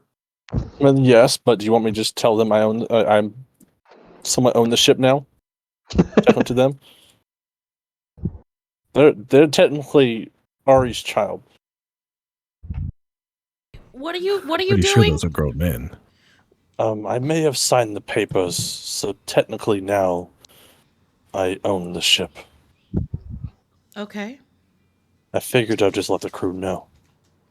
Well, at least according I mean, to I wouldn't the say you theory. technically own the ship. I would say, as far as the dude at the fucking ship shop is considered. Yeah. Yeah. So I guess If it's okay with you. any dealings we have with this gentleman going forward would have to be through you, Kaido. Yes. And if anything else, just let me know and I can sign more, but please be careful when you do sign stuff like that if it comes to this. I saw the amount of signatures you had to copy. I'll leave that to you. I actually love paperwork. I'm fine with You signing anything. fucking would. I adore it. Have you seen my shorthand? No. No, you're Who, a who likes masochist. paperwork? Arya's just like, have you seen my backhand? and then I slap him. Alrighty. So as you board onto the ship, the engines whir to life. Tink runs up to the helm, grabbing the wheel. As you load the navigational chart, the ship lurches forward, and you make your way towards mid-ocean. Following the navigational chart, after a few hours of travel, you are suddenly beset by a sky rift. All right. Cranking the engine, you power through the wall of wind and cloud, and before you, you're presented with your prize. Oh, and I'm just realizing that video is going to have to load for you guys, isn't it? Yeah, it's It's fine. loading. It's getting there. Ooh, show me potato salad. I'll take what is this place for 200? I'll say, is it gray? What I mean- is bland as a color concept?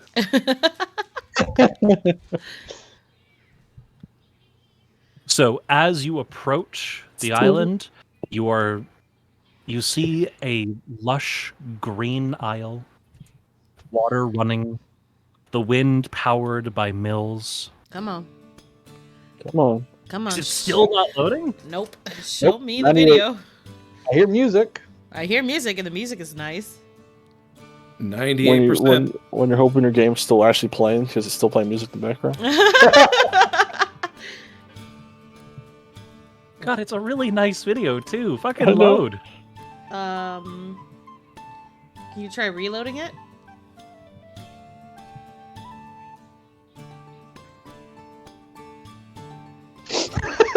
Oh shit! Nope. Cannot switch Oh. scenes. Loading Oh. for your current view. Hey! Oh, there we go. So the lush green grass, crystal clear waters, and the beautiful architecture that, even despite its age, is well kept. A windmill powered ever spinning by the rifts. You are presented with Millfort Isle. Ooh. Oh, That's adorable. oh, it's so pretty. I love it. We'll go word. We're gonna get a whole sand castle. All right. Might have been worth the detour. I elbow Alexandra. See, I told you. Oh, that's pretty. Yeah, it's nice when the video doesn't have to fucking load. It got there. We got there. We got there, team. Let's go. Got there in the end. All right. Let's go. High five, everyone. We loaded it in. Ooh, high five. High five. High five. Okay.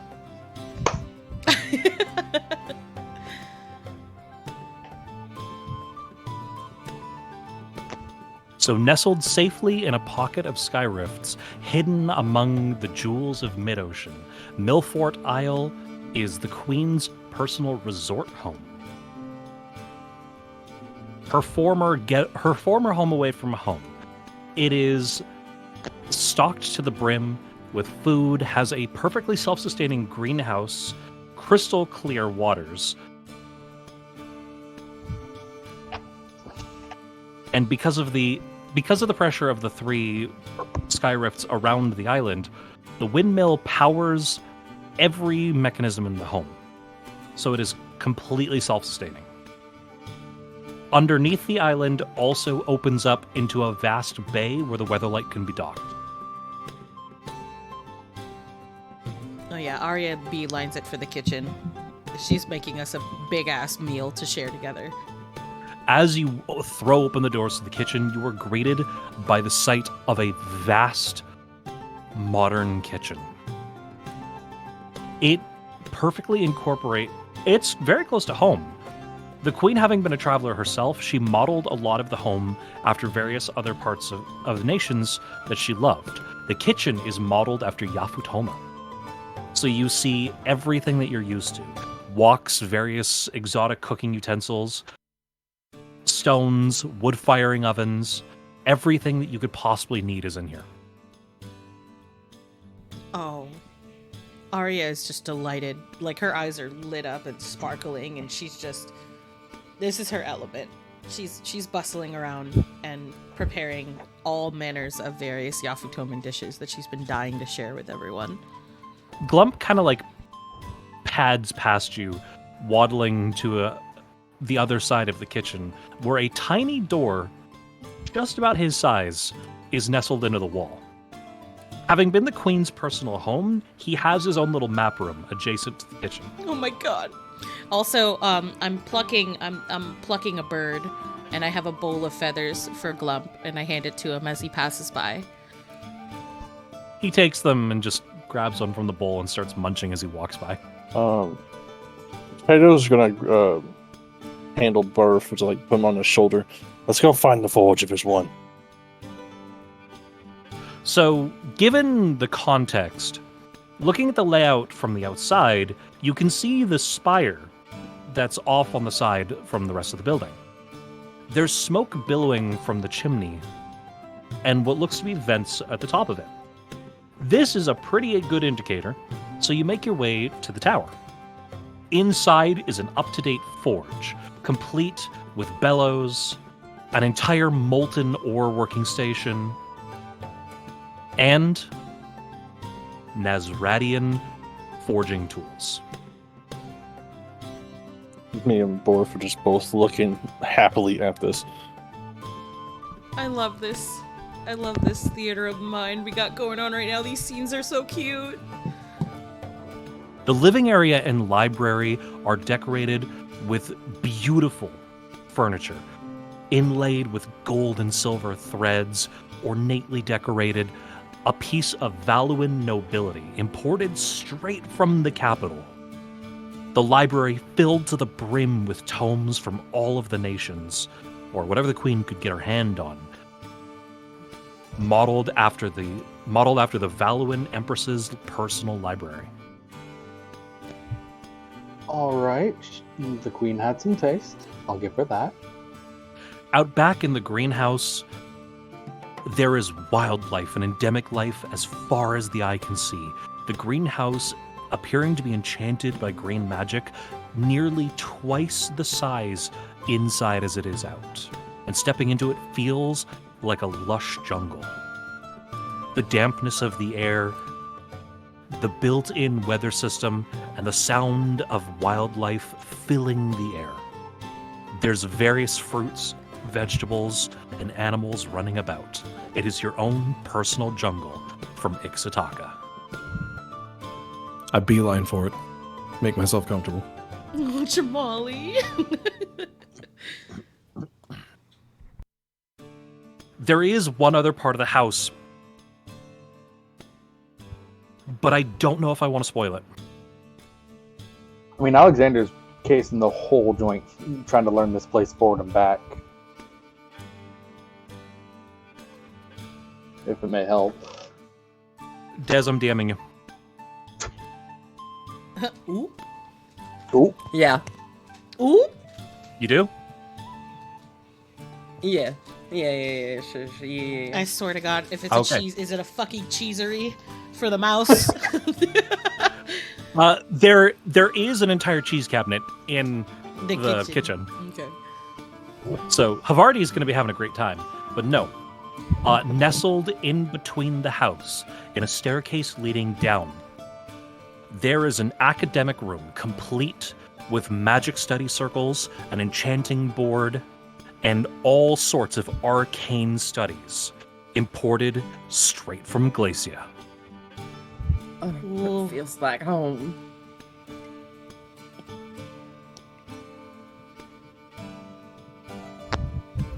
Oh.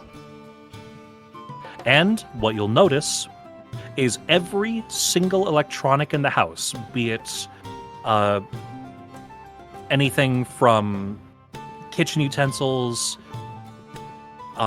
pressure pads, anything in the house that's purely mechanical, is running on Sylvite technology. Ooh. So everything in the house is self-sustaining.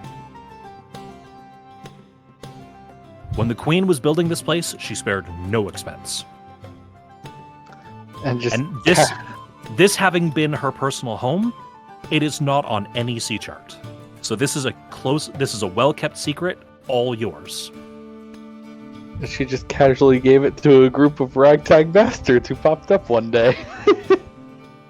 To be fair, we did give her a weapon of mass destruction. Fair point. We don't know that though. We Yep. just know it was a shiny rock. Plus, I'm pretty sure she likes us. Yeah, fair.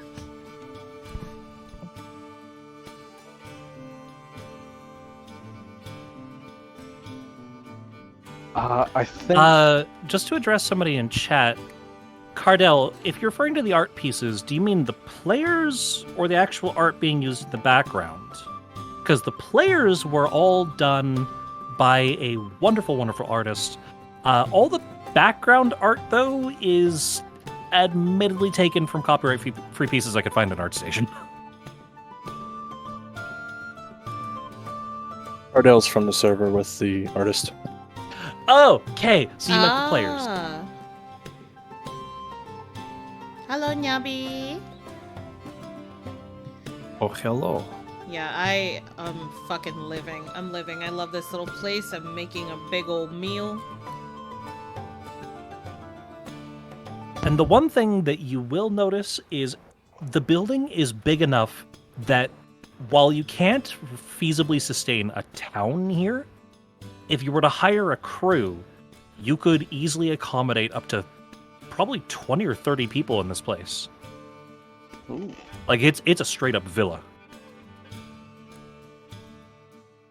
Not to mention that dockside port underneath the island, where you store the weather light, there's enough room to build a whole cove down there. Ooh. If you were to find a builder, they could feasibly turn Millfort into a straight-up base.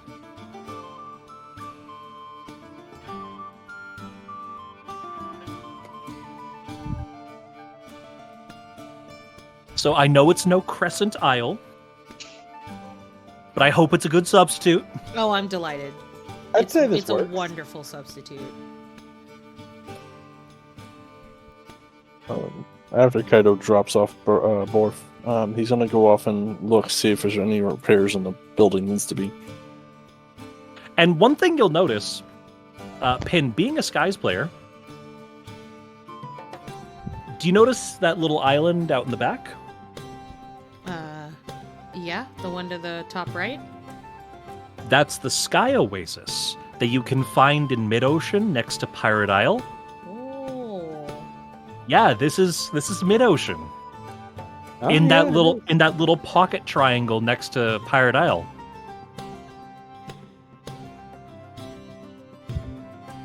So I based this off an actual part of the map. My Skies boner cannot get any harder. We'll see about that. We ain't seen nothing yet. This is only session 4. Very true. At some point, Alexander's going to show up in the kitchens and just... I know it didn't work out well the last time, but how can I help? What can I do? Shush. Yep. And I'm going to plop a dumpling into his mouth. Well? Alright, this is fucking delicious. Just scarf that down. Good.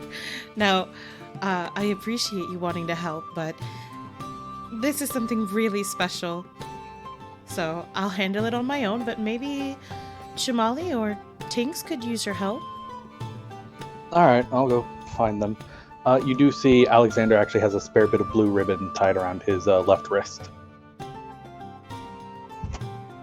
Oh, is that my ribbon that I put in your hair? It is. Oh my god. Arya notices.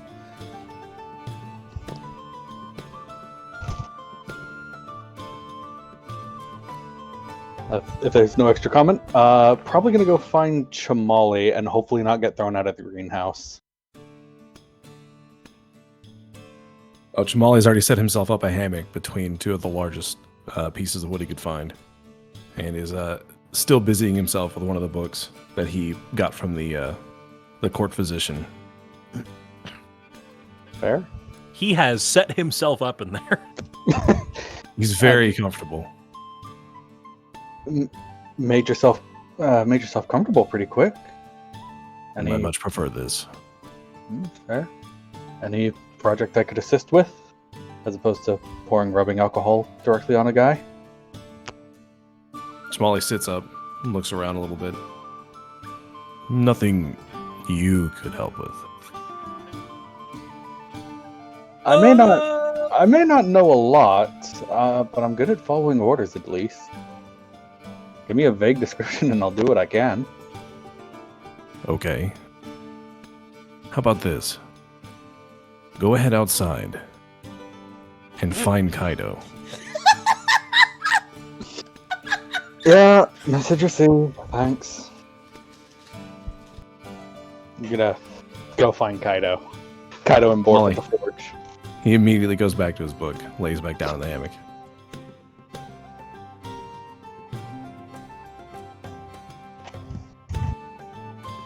Kaido's still looking around the house and see if there's anything that needs to be repaired.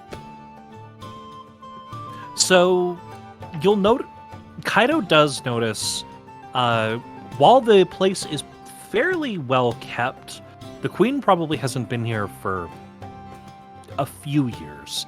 You're most likely guessing since she took the throne. So, areas of the house are in disrepair. There's heavy dust in some areas, cracks in a little bit of the wood and the infrastructure. It's not enough to really be a problem. A lot of it can be fairly easily patched, but it would take a couple of days to fix everything.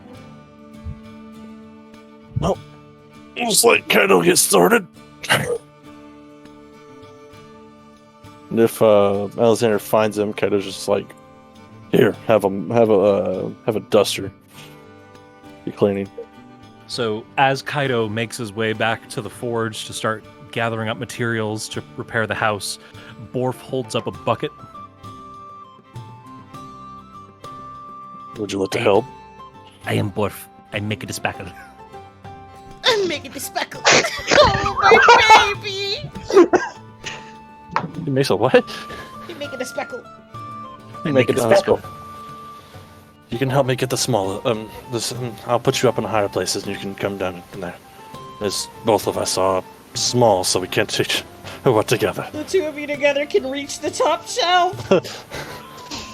Maybe. Oh, don't worry, we have two- Alexander. He's gonna help us. Kaido and Borf together make a whole person. Kaido and Borf together reach 4 feet. Let's start cleaning the forge, of course, our favorite. So the two of them set about starting to repair the cracks in the stone using dispackle. Use dispackle.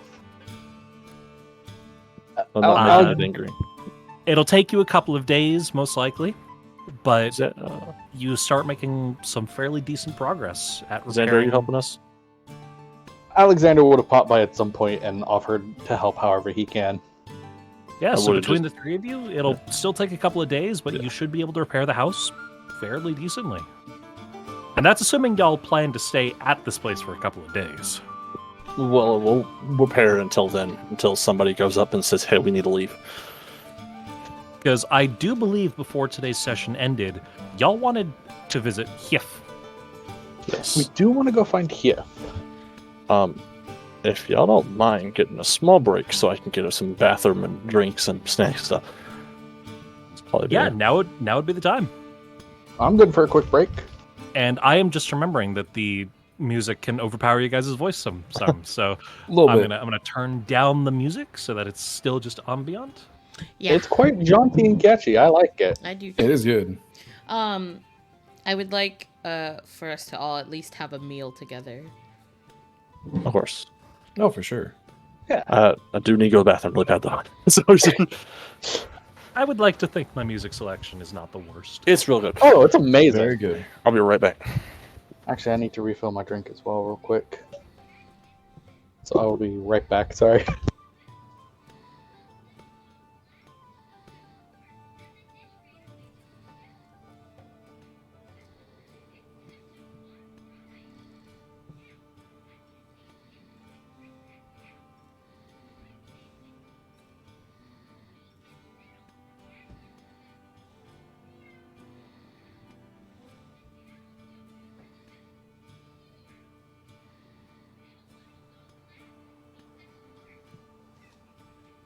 Actually, if we're all taking a quick break, I'm going to switch us to the BRB screen. Oh yeah, may as well.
Oh, I started starting soon. Oh, Oop. Okay. wrong one. Wrong one. Wrong screen. We're back. Okay.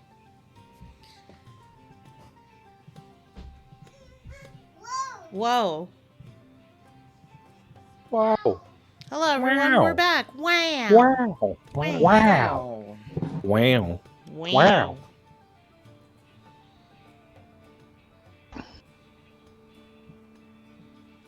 Alexander, are you still on your journey to try to find people to help? Did you reach out to tanks? I think after just helping Kaido clean up a bit in the past few days, he'll feel sufficiently helpful. So My skills, they're marketable. a few days pass. Having acquainted yourself with the various parts of Milfort Isle, becoming well acquainted with every nook and cranny of the house, you now know all the facilities that you can make use of.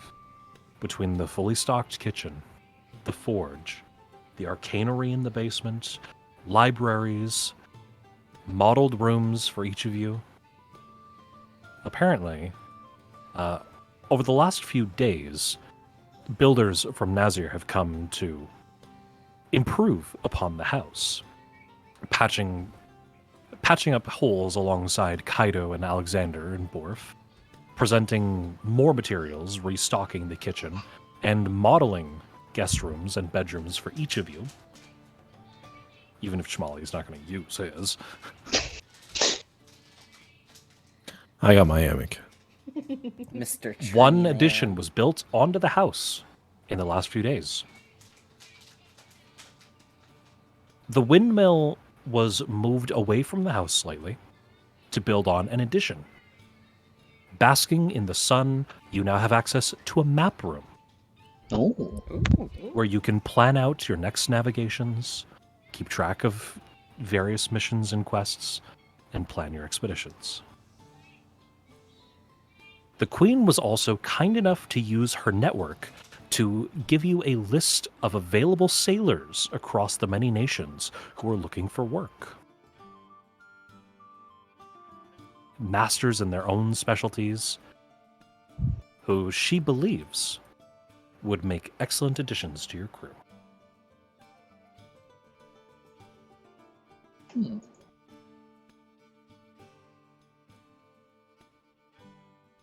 Might be worth seeking them out.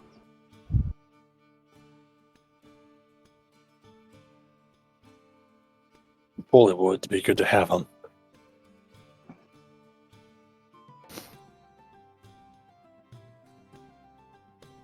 I'm trying so hard not to be like, oh, we could find someone to repair the ship. Say it. Say it in Chevali's voice with your whole fucking chest. We might be able to find someone to repair the ship that way. Oh, wonderful idea, Chamali.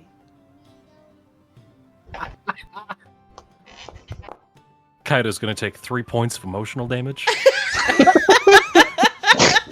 Oh my god. Emotional damage. Damage. Emotional damage! I'm just sitting here with my leg jumping up and down like, don't say it, don't say it. No, you want to say it, don't say it. Do it. Oh, bless. Look and do checks. Oh boy. So, as the rest of you, as the party makes their way into the navigation room, you're greeted by the sight of Glump. He's skittering around on top of the large map table, making notes across what you presume is a map of the nations.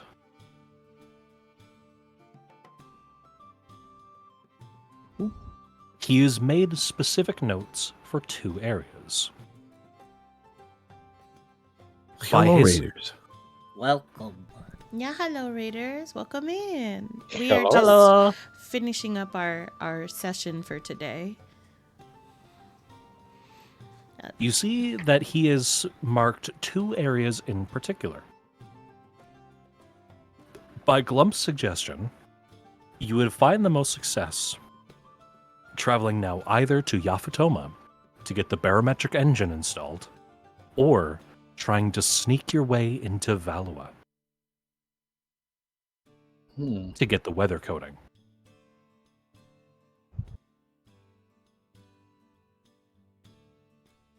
In this particular scene, Arya is not there. She is busy prepping meals in kitchen. What kind of place is Valua? Not precisely the most welcoming. Glump speaks up, not lifting his head as he's continuing to make notes on the giant world map. War-torn country. Everything for them, war. They build big machines, warships, invade all other countries. Inside Valua, poverty. They split people into rich, poor.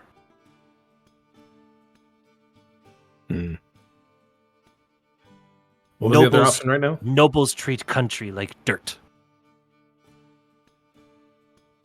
Like I said, not exactly the most welcoming place. I might be able to get back. I don't know if I could get you all in, but I could probably shit. What was the other option on the map? Safer option, Yafutoma. If you travel through Sky Rift, it take long time to reach. Other option get you there fast. Much danger. He points to a dark line across the map. Dark Rift. No one ever traveled through. But no one have weather light. If you reach Yafutoma, you get barometric engine.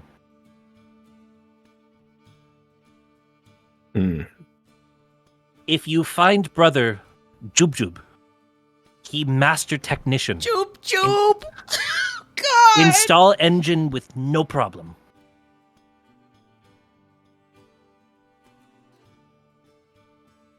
Between the two, I'd be more partial to Yafutoma. I vote Yafutoma. We should speak with Arya about it first. The food's better there anyway. Tell her she can't adopt this goblin.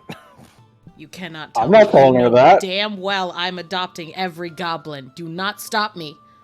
I know you are. Especially now that I just told you his name is Jub. His name is Jub. You can't stop me from taking Jub. Also, for everyone from the raid, thank you guys so much for coming in. It's so nice to meet all of y'all. Our character art was done by Scarborsa on Twitter. There's a timer in the chat that will link directly to her. She did amazing on all of our PNGs here.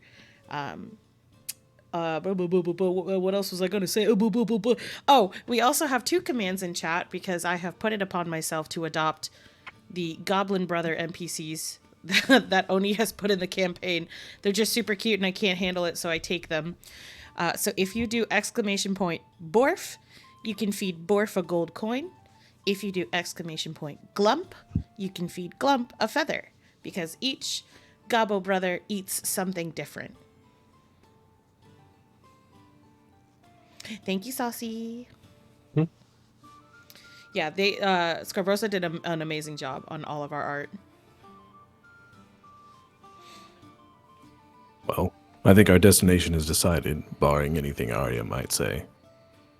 We should go seek her out. Who knows? She might like visiting home again. If her home life is anything like mine was, maybe not.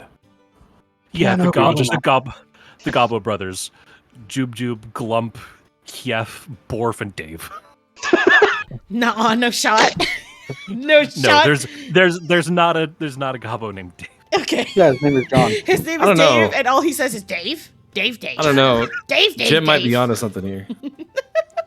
He got hit in the head with a rock, and all he can say is All I can say is Dave, but he's really good at his craft. Let's do it. So are y'all coming down to the dining room? Yes. Yes. We'll come find you, sure. I'm pretty sure she'll As- go back anywhere as long as there's a goblin. As you are all leaving the map room, Glump clears his throat. Trying to get your attention. Yes, little buddy. He holds up the compass, and you can see that the needle is pointing directly downward. Chef, near island. He probably sailed just outside. Do we tell her about this one? No Assault. problem. I don't know. He seems a bit more of a free spirit. Do we really want to intrude on that? We should at least Chef talk is to him. 99% the one gobble you're not going to be able to adopt. I will challenge you to the ends of the earth. However, I do know that we probably have to gather the other Gobbo brothers before we can claim Hief, which is fine. We by gotta me. gather all the Yeah. infinity stones before we get the last one. We gotta gather all the Infinity Stones for my Gobbo gauntlet. Yeah, if it's the 100% reward. Yeah. Arnie's like, there's a 99% chance you won't get him. And Arya's like, I'm the 1%. I am the storm that is approaching.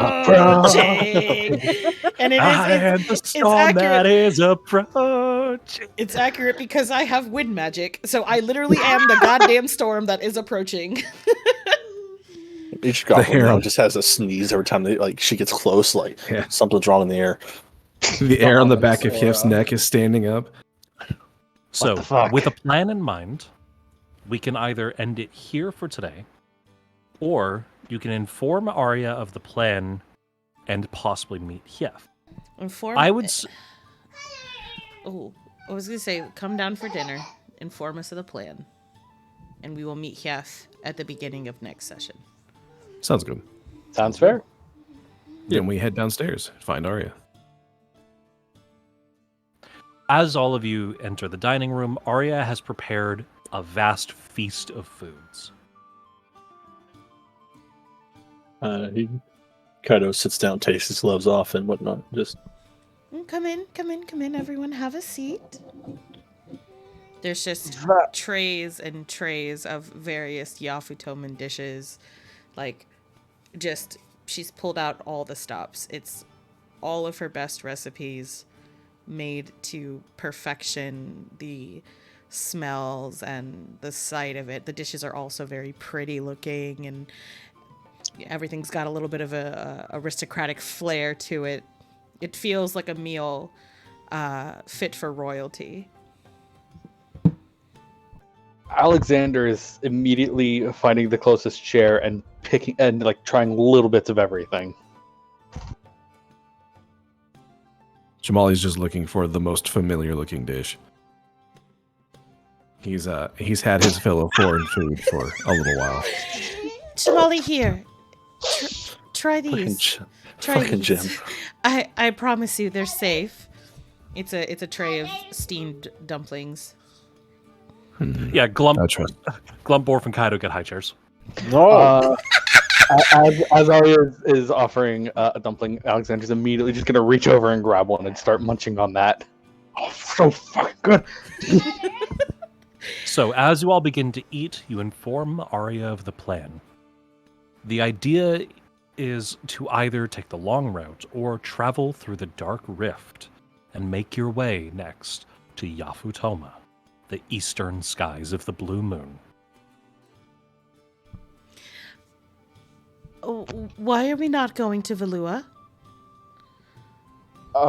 Kindest way I can put it, Valua sucks. Well, I'm aware, but I don't think we want to go to Yafutoma. So, Glump kind of like shyly raises his hand. Yes, Glump. Without barometric engine, almost impossible to enter Valua safely. If you go to Yafutoma first, you get engine, which will let you enter country.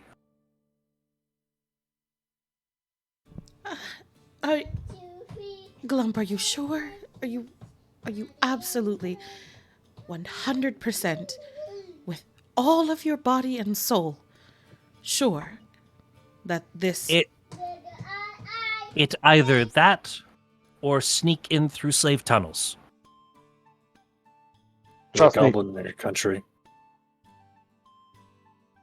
You said there's a... Oh, you're right. Oh, That's right. all I can mention. Oh, Jub Jub. Joop Joop. Master engineer. Work for Emperor. When Glum says Emperor, Arya looks like she's gonna be sick.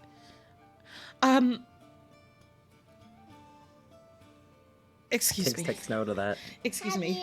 She gets up from the table and leaves briskly, but pokes her head back in. Whatever you all decide. Excuse me. Also, Arya. He's like stuffing him in his mouth. Yeah. There's also that one goblin be under us too. Oh, Yef. Yes. Yef. Oh, yes. I would love to meet Yef before we head to. I guess Yalfutoma. Yes. That sounds like a good plan to me. You all enjoy your meals. I'm going to retire to my room for the evening. Like stuffing his face more. Just, I guess she doesn't want to go. I love that Kaido's the only one who has a good feeling about going back to his home country at any point in time. Kaido's like, I love these rocks. You think he had a good time? No. These are some good rocks here. All right. The rest of the party don't want to go home. Kaido, so this is my old house, and this is my I hate it neighborhood. here. I went I to hate it school here. there. I got enslaved there. No, I hate this place, but I'm willing to suck it up because I don't care about anything.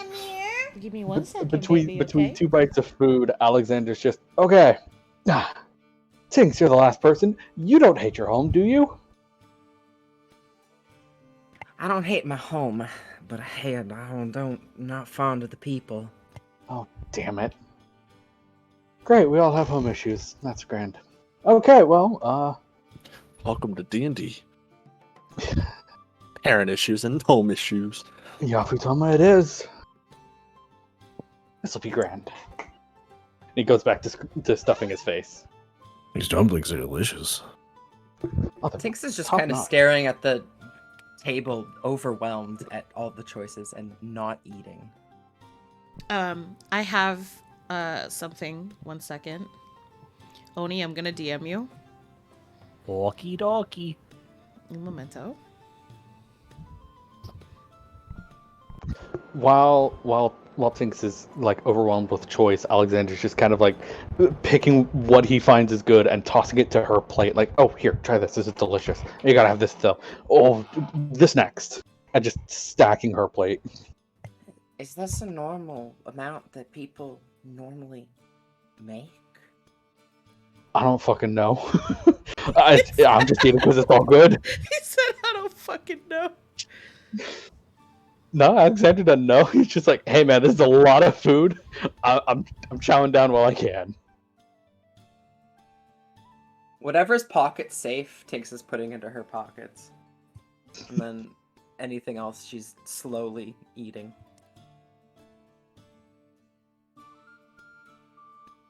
Like she's gotta hoard things, like she's never gonna get another piece of Okay, food so ever.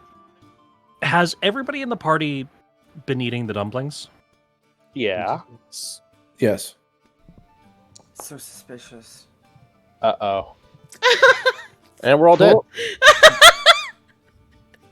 Are they spicy? Oh yeah, she's supposed to overspice things. Alrighty.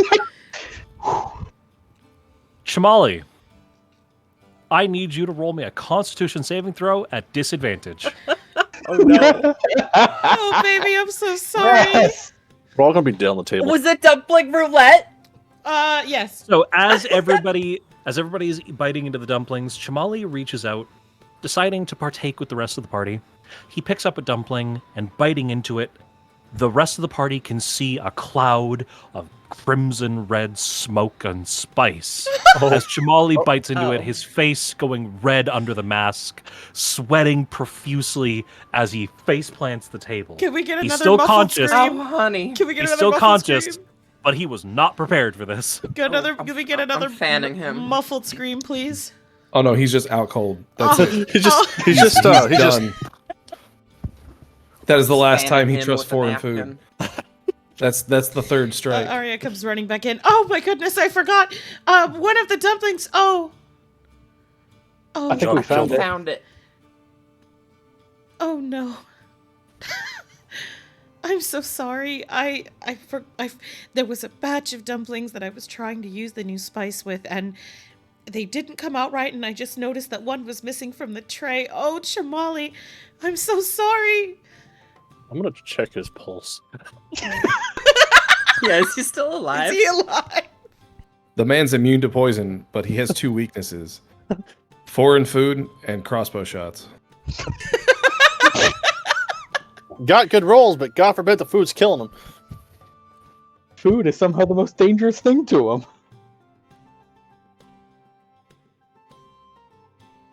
Arya. And with Arya. that, we will end for today. Hold on, wait. Chamali? Chamali, His speak last to me. words. Speak to me. He's dying. Don't go to the light. Don't go to the light, Chamali. Come back I to get the us. crossbow if you die, right? Never again. And he passes out. Oh. Well, now I have a goal to get Chamali to eat my food again. And with that, we will end for today. So as we wrap up for today, going into next session, everybody in the party will have reached level 8. Ooh.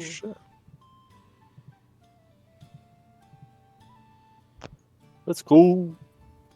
How do we level up?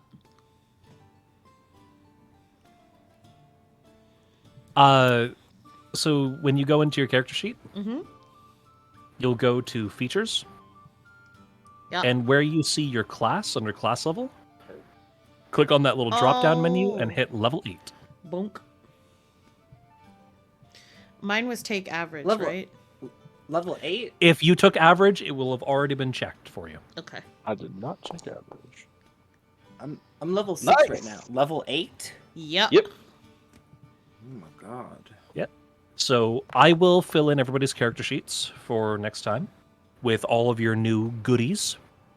Because you hit 8th level, each of you gets either an ability score modifier increase or a second feat of your choice. Can I Ooh, get I'm gonna Can I look- get my Ooh. first feat? Because I didn't get a feat the last time I did the. 'Cause Yeah, you took ability the score last time. Yeah. So if you want, now you can choose a feat. Cool. We will discuss these over the week while I finish up your character sheets. Since we're ending the session, comments, questions, concerns. Did you enjoy today? Was there anything you didn't like? Loved it. It was really good. I got real scared of the snake lady. I got real scared thought of I that was gonna fucking die. puzzle. That puzzle was awful. Puzzle. That was amazing. I'm so bad at puzzles. I really tried to give you a sense of like tension and It urgency. was! And No, I yeah, hope yeah, I it hope was- came it was across. horrifying. I was so stressed.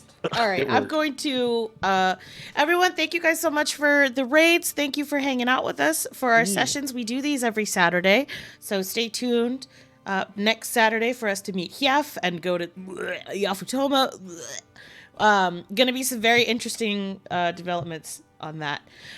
Please make sure that you follow everyone listed here. We've got Onicast, Asmonia Droid, Lul Xander, Cassius, That Saucy Creeper.